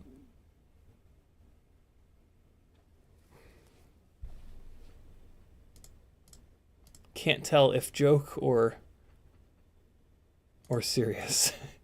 I think joke. Kevin Sumner says, TS transport stream is a very old format intended for broadcast. Oh, that's cool. TS is more reliable than other options, like when power gets yanked from the goggles. Ah, very cool. EvaFPV, there's that $10 super chat. Thank you so much. She said, for the minis, I picked mine up today. Very cool. We're going to come in here, and 300 is going to come 310. Awesome. Yeah, now that the Hero 11 Mini is out, I can break my Hero 8, which is going to be sad because I have a shitload of Hero 8 mounts, but that's okay. We got to move on. We got to move forward. So yeah, I'm going to start flying freestyle with the Hero 8, blow it up, and then I can move that into a Mini, and yeah, away we go. Quadbod says, and Ed brought this up previously, if you won your case, will you get the $7,500 back, or can you sue him for it? He would have to sue him for it. There we go. Gamagonet says, definitely think about suing him for principal alone. Hell yeah. $7,500 was just lawyers' fees, which I earlier got convicted of a misdemeanor, no longer a criminal quad pilot. Most of my neighbors could care less. Only takes one asshole, though. Yeah, very true.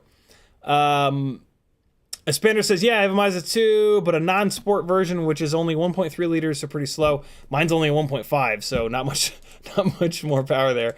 Got it for a good price with very low mileage. It gets me places. Hell yeah. Highly recommend, Espander, spending a couple of bucks on at least a rear sway bar. It's actually not considered a sway bar. It's a torque tube reinforcement, but whatever. You'll find, if you search for Mazda 2 rear sway bar, you'll find one. Yeah, well worth the money for a rear sway bar. And my God, they really come alive with coilovers and sticky tires too. It's an incredible platform to build on. Unfortunately, there's no hope for the engine or the transmission, so you'll never make power with them. But so like, you don't really want to go to sticky tires. You more just want to go to tires with a stiffer sidewall. But yeah, man, they are wildly fun for a momentum car once you have the suspension firmed up a little bit. At the very least, get yourself a rear sway bar. It allows the car to, regardless of the rest of the suspension setup or the tires, it actually allows the car to start rotating a little bit. And then, yeah. I would almost maybe suggest an intake too, because it does make a little bit of a noise, but it's not that much noise. And like an intake is going to be like over $100, which is kind of a lot. I think maybe a little, a subtle exhaust would maybe be a better way to spend some money. But rear sway bar is a pretty awesome mod. Oh, hey, also, there's really inexpensive shifter bushings and short shift setup that DDM makes. If you have the 1.3 liter version, you're probably not you're not in America. So I don't know if it would be worth it to have DDM ship overseas, but yeah, they have a really cheap little shifter bushing and short shift thing that was also a great little cheap mod. So there you go. EvaFPV says maybe a little jello on the dive. What's your opinion on the Peanut versus the actual Go2? The actual Go2 you can buy on Best Buy's website, and you can get Geek Squad on it. So, and it's a pretty fragile camera. So, and I've never seen the Peanut being sold in a spot where you can get physical damage protection. So, in my opinion, it's kind of insane to buy the Peanut when you can get the Go2 with Geek Squad. EvaFPV says, Izzy says the latest Walksnail firmware is on par with DJI now. The biggest thing that I love about the Walksnail system is it has an onboard chip that stores DVR on the VTX, which is amazing because the image quality is just rad. So yeah, the Walksnail system is very, very interesting to me. Michael D says, wouldn't a Tinylifter build fly well with the HDZero? I thought it would handle better with the lifter's motors. Michael D, are you talking about like a legit Tinylifter? Or are you talking about the tiny lifters? Since I have a feeling you're talking about the tiny lifters. So a tiny lifter with HDZero on it. It would add 4 grand. So the biggest problem would be, so the Cockroach 75, no, you couldn't do it because of the motor plugs.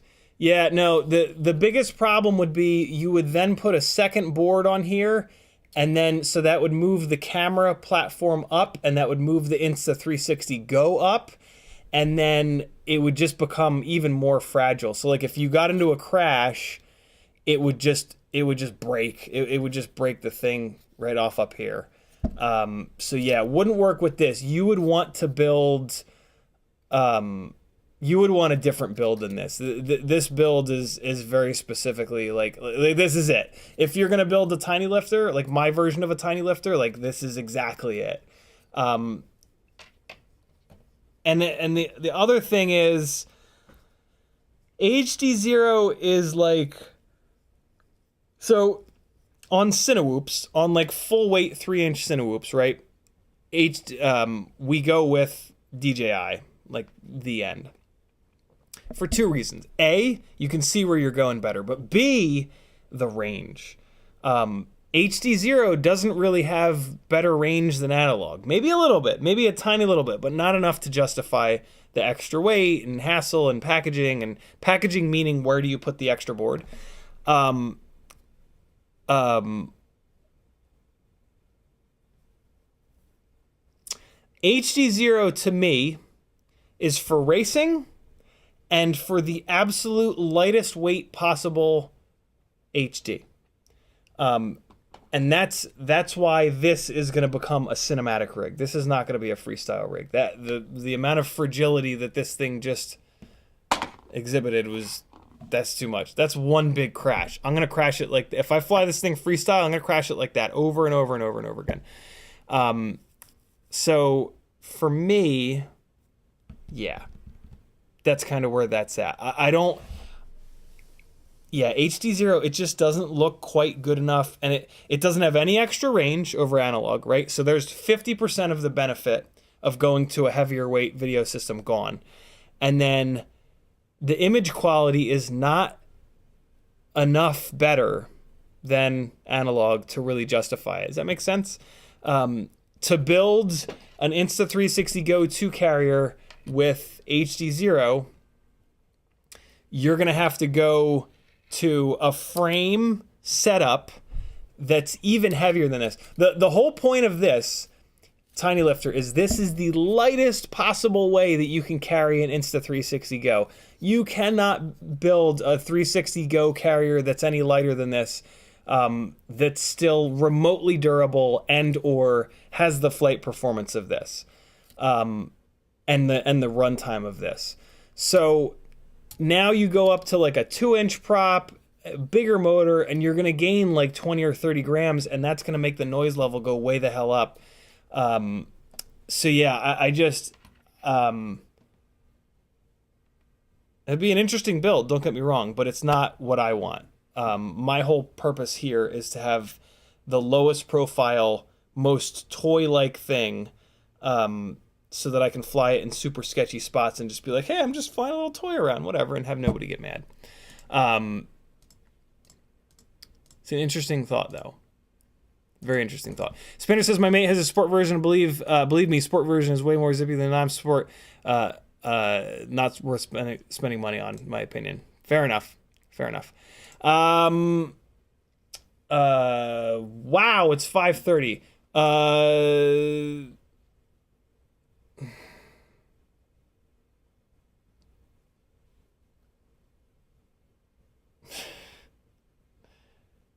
We gotta at least go into Velocidrone for a minute. We gotta at least. I can't have a Sim Sunday stream where we didn't even go in there at all. You better hurry, because we're gonna do like 10 minutes of freestyling. If there's anybody in there with me, I'll follow you guys around for another couple minutes, and then we're gonna wrap it up. Because I am hungry hippo. I am the hungriest of the hungry hippos, my friends. USB joystick. Velocidrone's coming up. Let's give it a minute here. I don't know how Velocidrone's gonna run. I've got Premiere open in the background. I also need to get the T-Pain video is gonna launch. For any of you that aren't patrons, hey, hold on, let's see. Has the streak ended with this stream? Did anybody jump onto the Patreon? Any new patrons? Oh shit, the streak's gonna end. If someone doesn't join my Patreon, a 2-week streak ends. You don't want that, do you? Don't let the streak end. It's $3 a month. It's 10 cents a day. Somebody join Patreon. Go do it. CiottiFPV.com. Click it. Firing up Velocidrone. Here we go.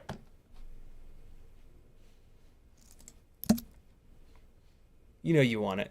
You know you want the patron. Come on. Let's go, Velocidrone. Let's do it. Here we go. Come on. Go faster. Please. I armed and disarmed, thinking that might help.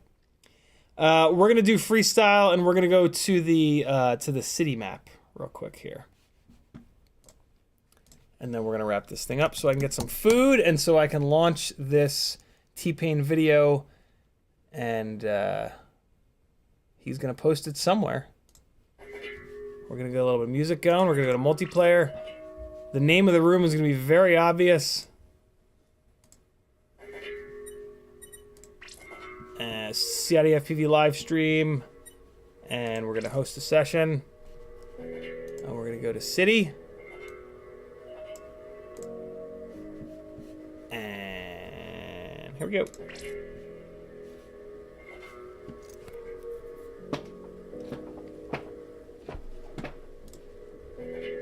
All right, we're gonna fly to a little soundtrack here.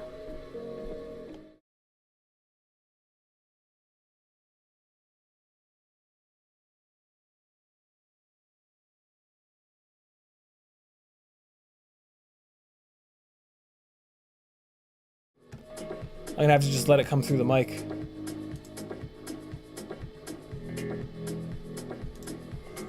Just gonna let it come through the mic. It's fine.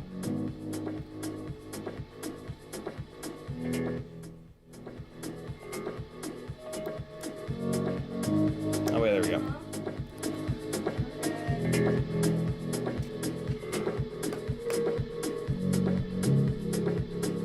Nothing works. Some things work.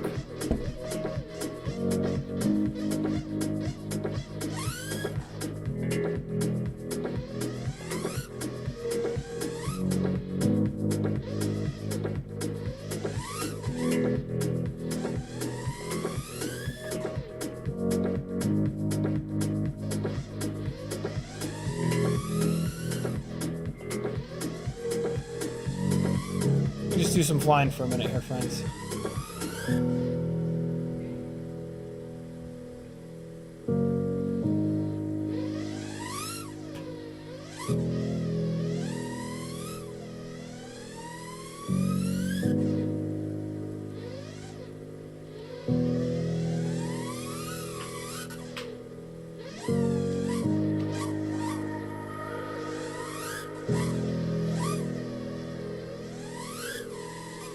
Woo.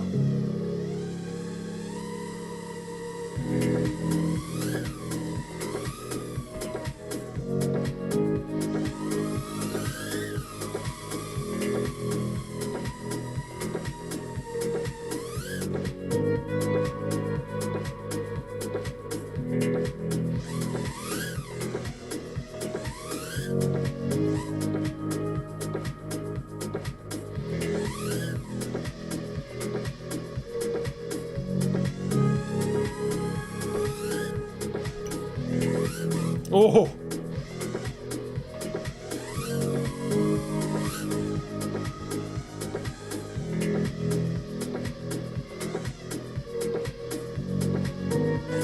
Whoa!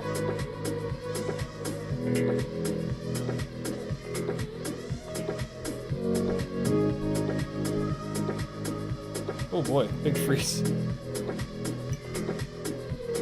Oh, you can't go under there. Oh, come on. There it goes. Wow, there's a bunch of people in here.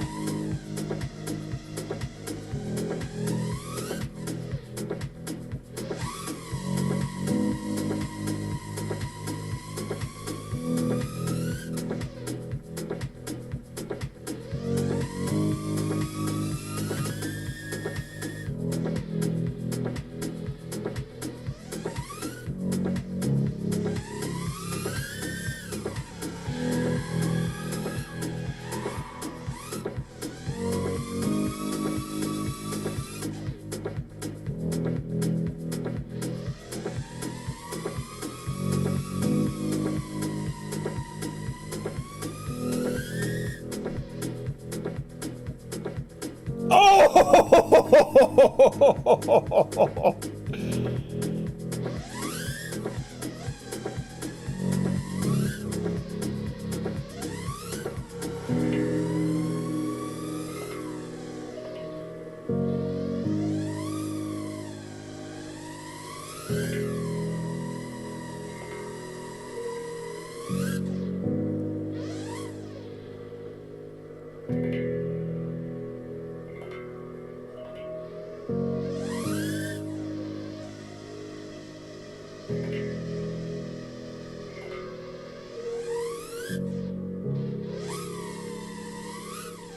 Lightbulb tried to get me.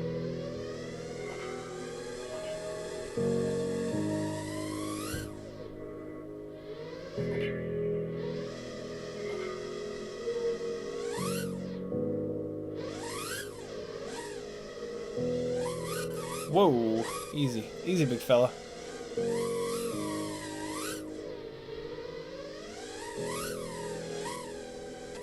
Whoa! Come on with the half frame rate. Come on, come on, come on back. Come on back.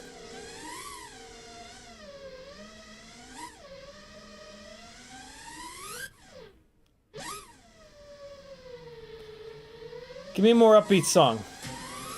Oh, thank you. Here we go.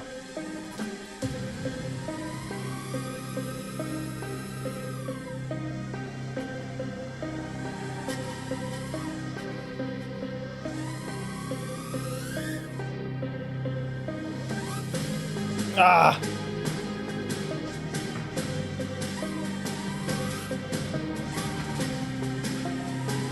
Yeah, let's get it.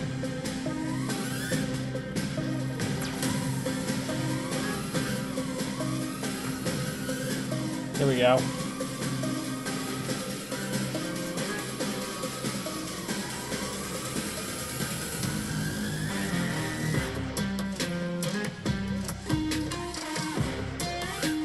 Oopsie. Get in. Oh. Ah!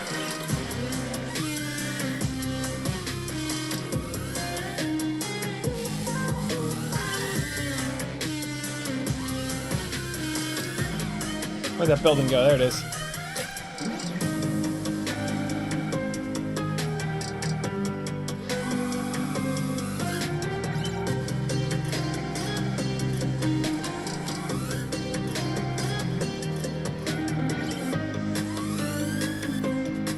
Oh, so close.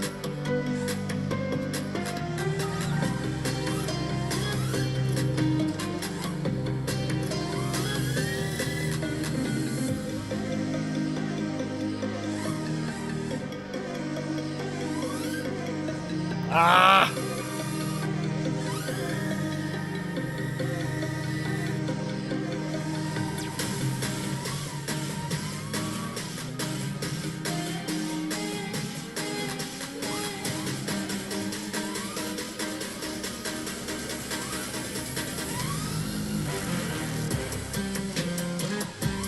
Oh, come on now.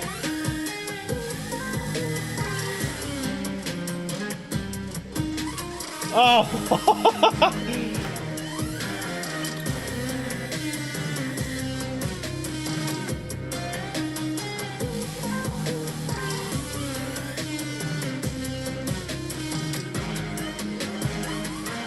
Oh, what am I doing? Yikes.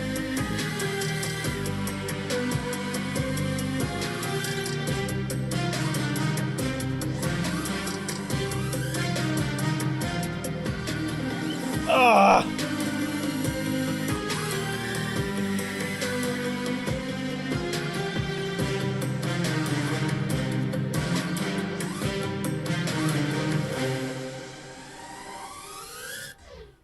This is my favorite area of the map.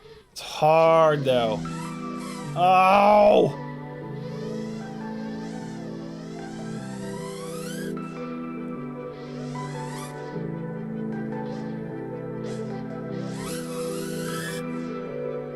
There we go.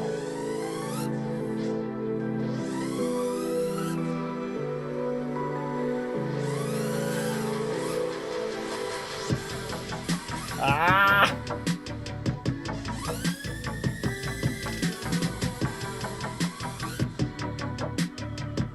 There we go. Ah, so that's one of the things I've been trying to do.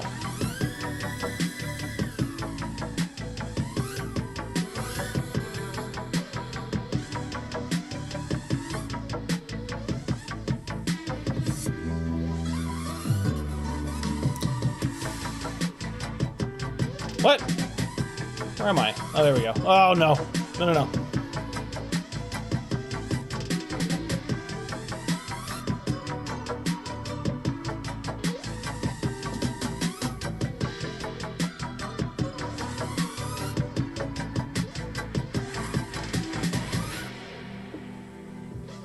Ah.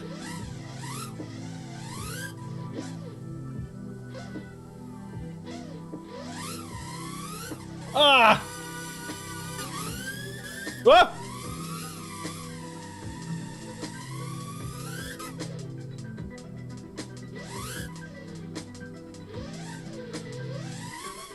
Yikes, yikes.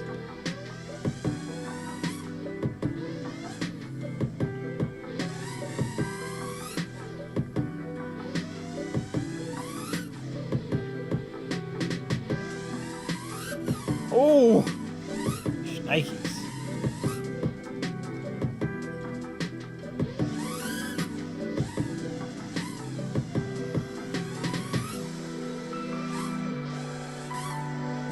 Ah!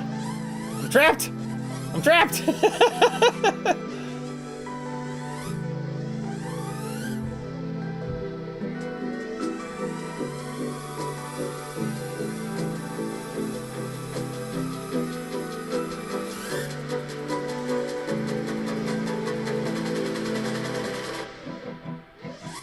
You know about them nose-in dives.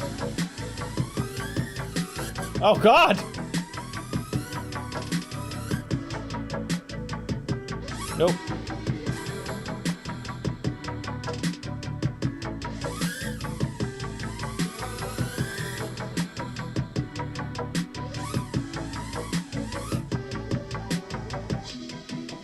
Whew.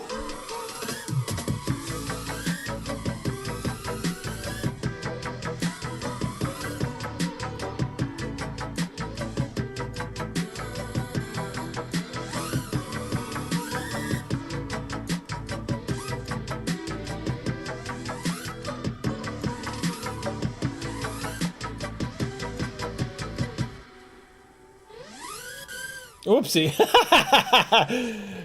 See what else is what else is happening. Riot 9. See what he's up to.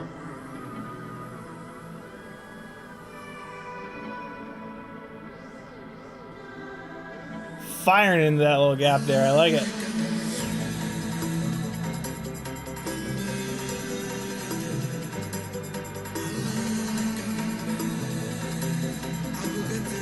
Get in there. Ah!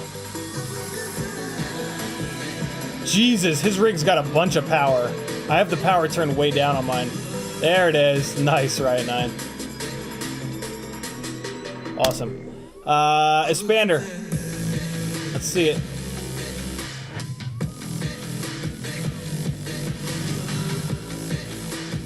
Woo! Nice. Oh, there he goes. Get in that next one. You won't. You won't. You won't. He did. He did. He did. Whatevs. Let's see it. Get it going in there. Yeah. Keep that pitch forward. Do it. This is a great spot to learn Matty flips. This building is a beautiful spot to learn Matty flips. Force yourself to only pitch forward, whatevs. Only pitch forward and throttle. That'll really force you to learn it. There you go. Hell yeah. Eva's in here. Ooh, going for the little walking bridge. Nice. Eva's gonna blow your guys' minds. Ready?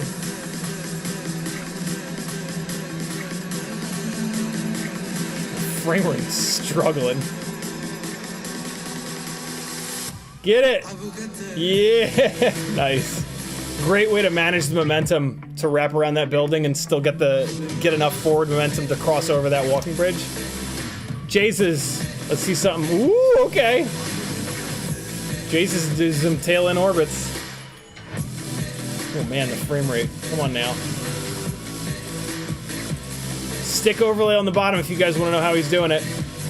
It's the same thing as tail in orbit. It's the same thing as nose in orbits. Just cross coordination. Sticks out or sticks in.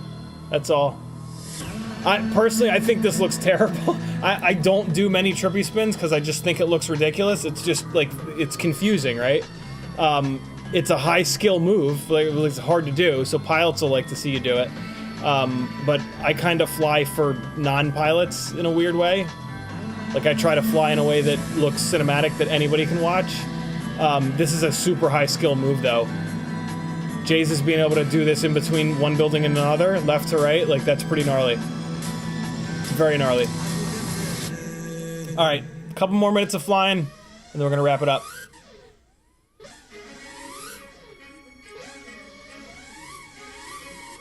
Whoa!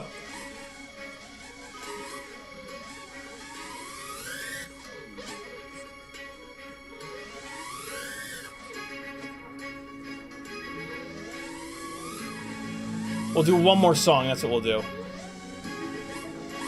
Oops.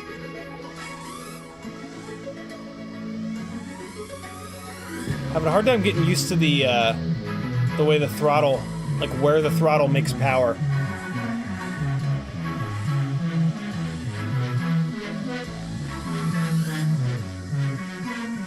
Ah, short.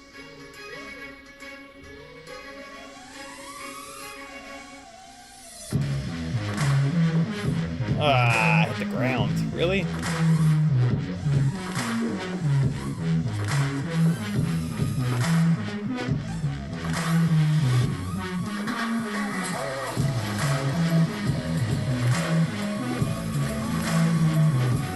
Ah!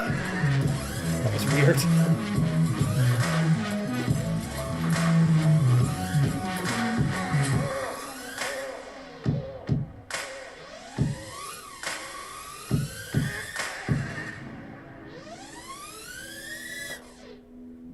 Will it make it? Will it make it?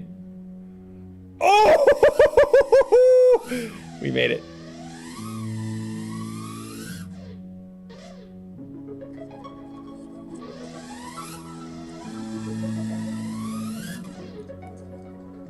Oh boy.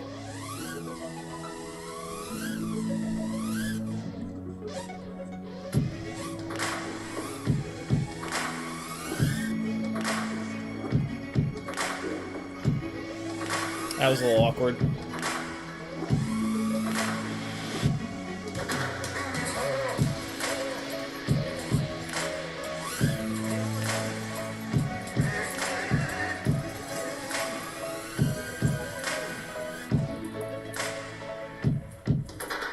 Get in there. Nope.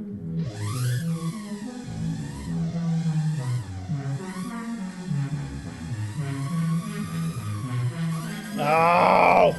I was trying to will it into that cap. Didn't work.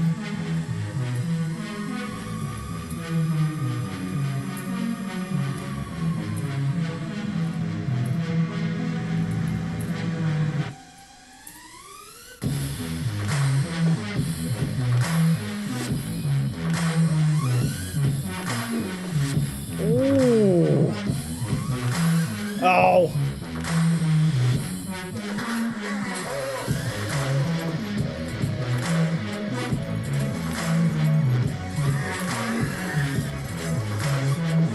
Get in there. Ah!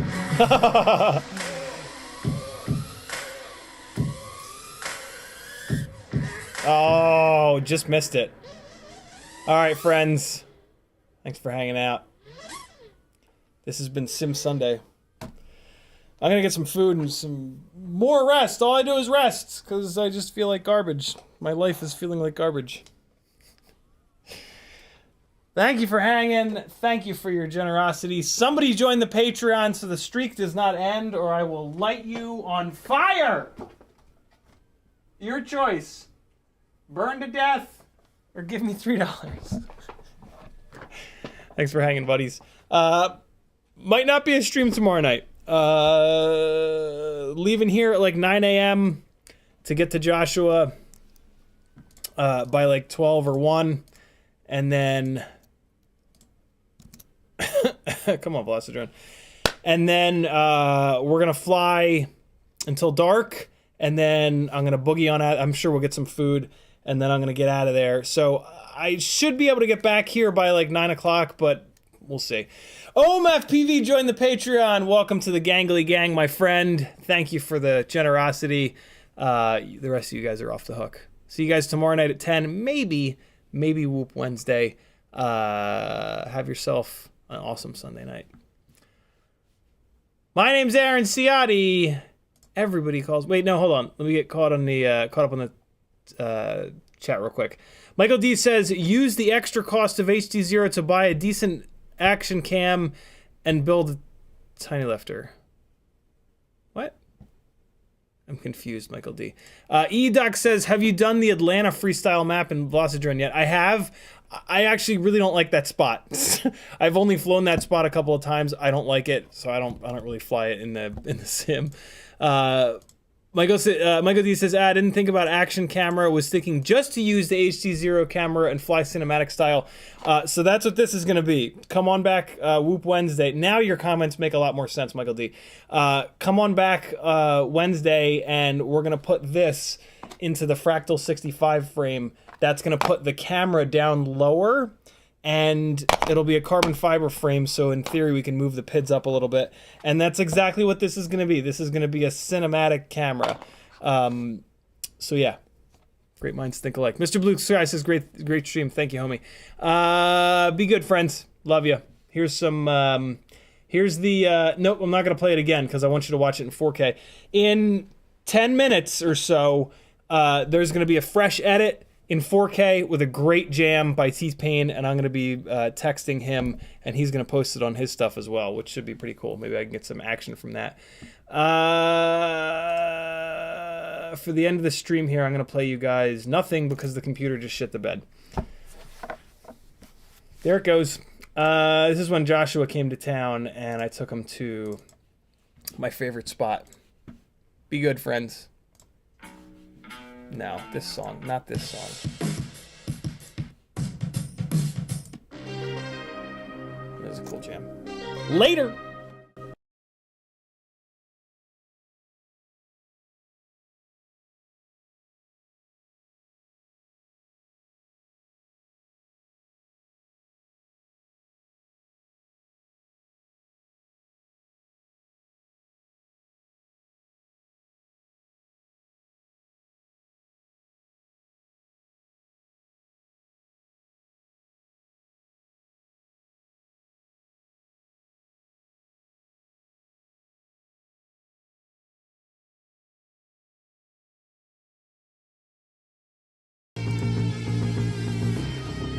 Better than nothing.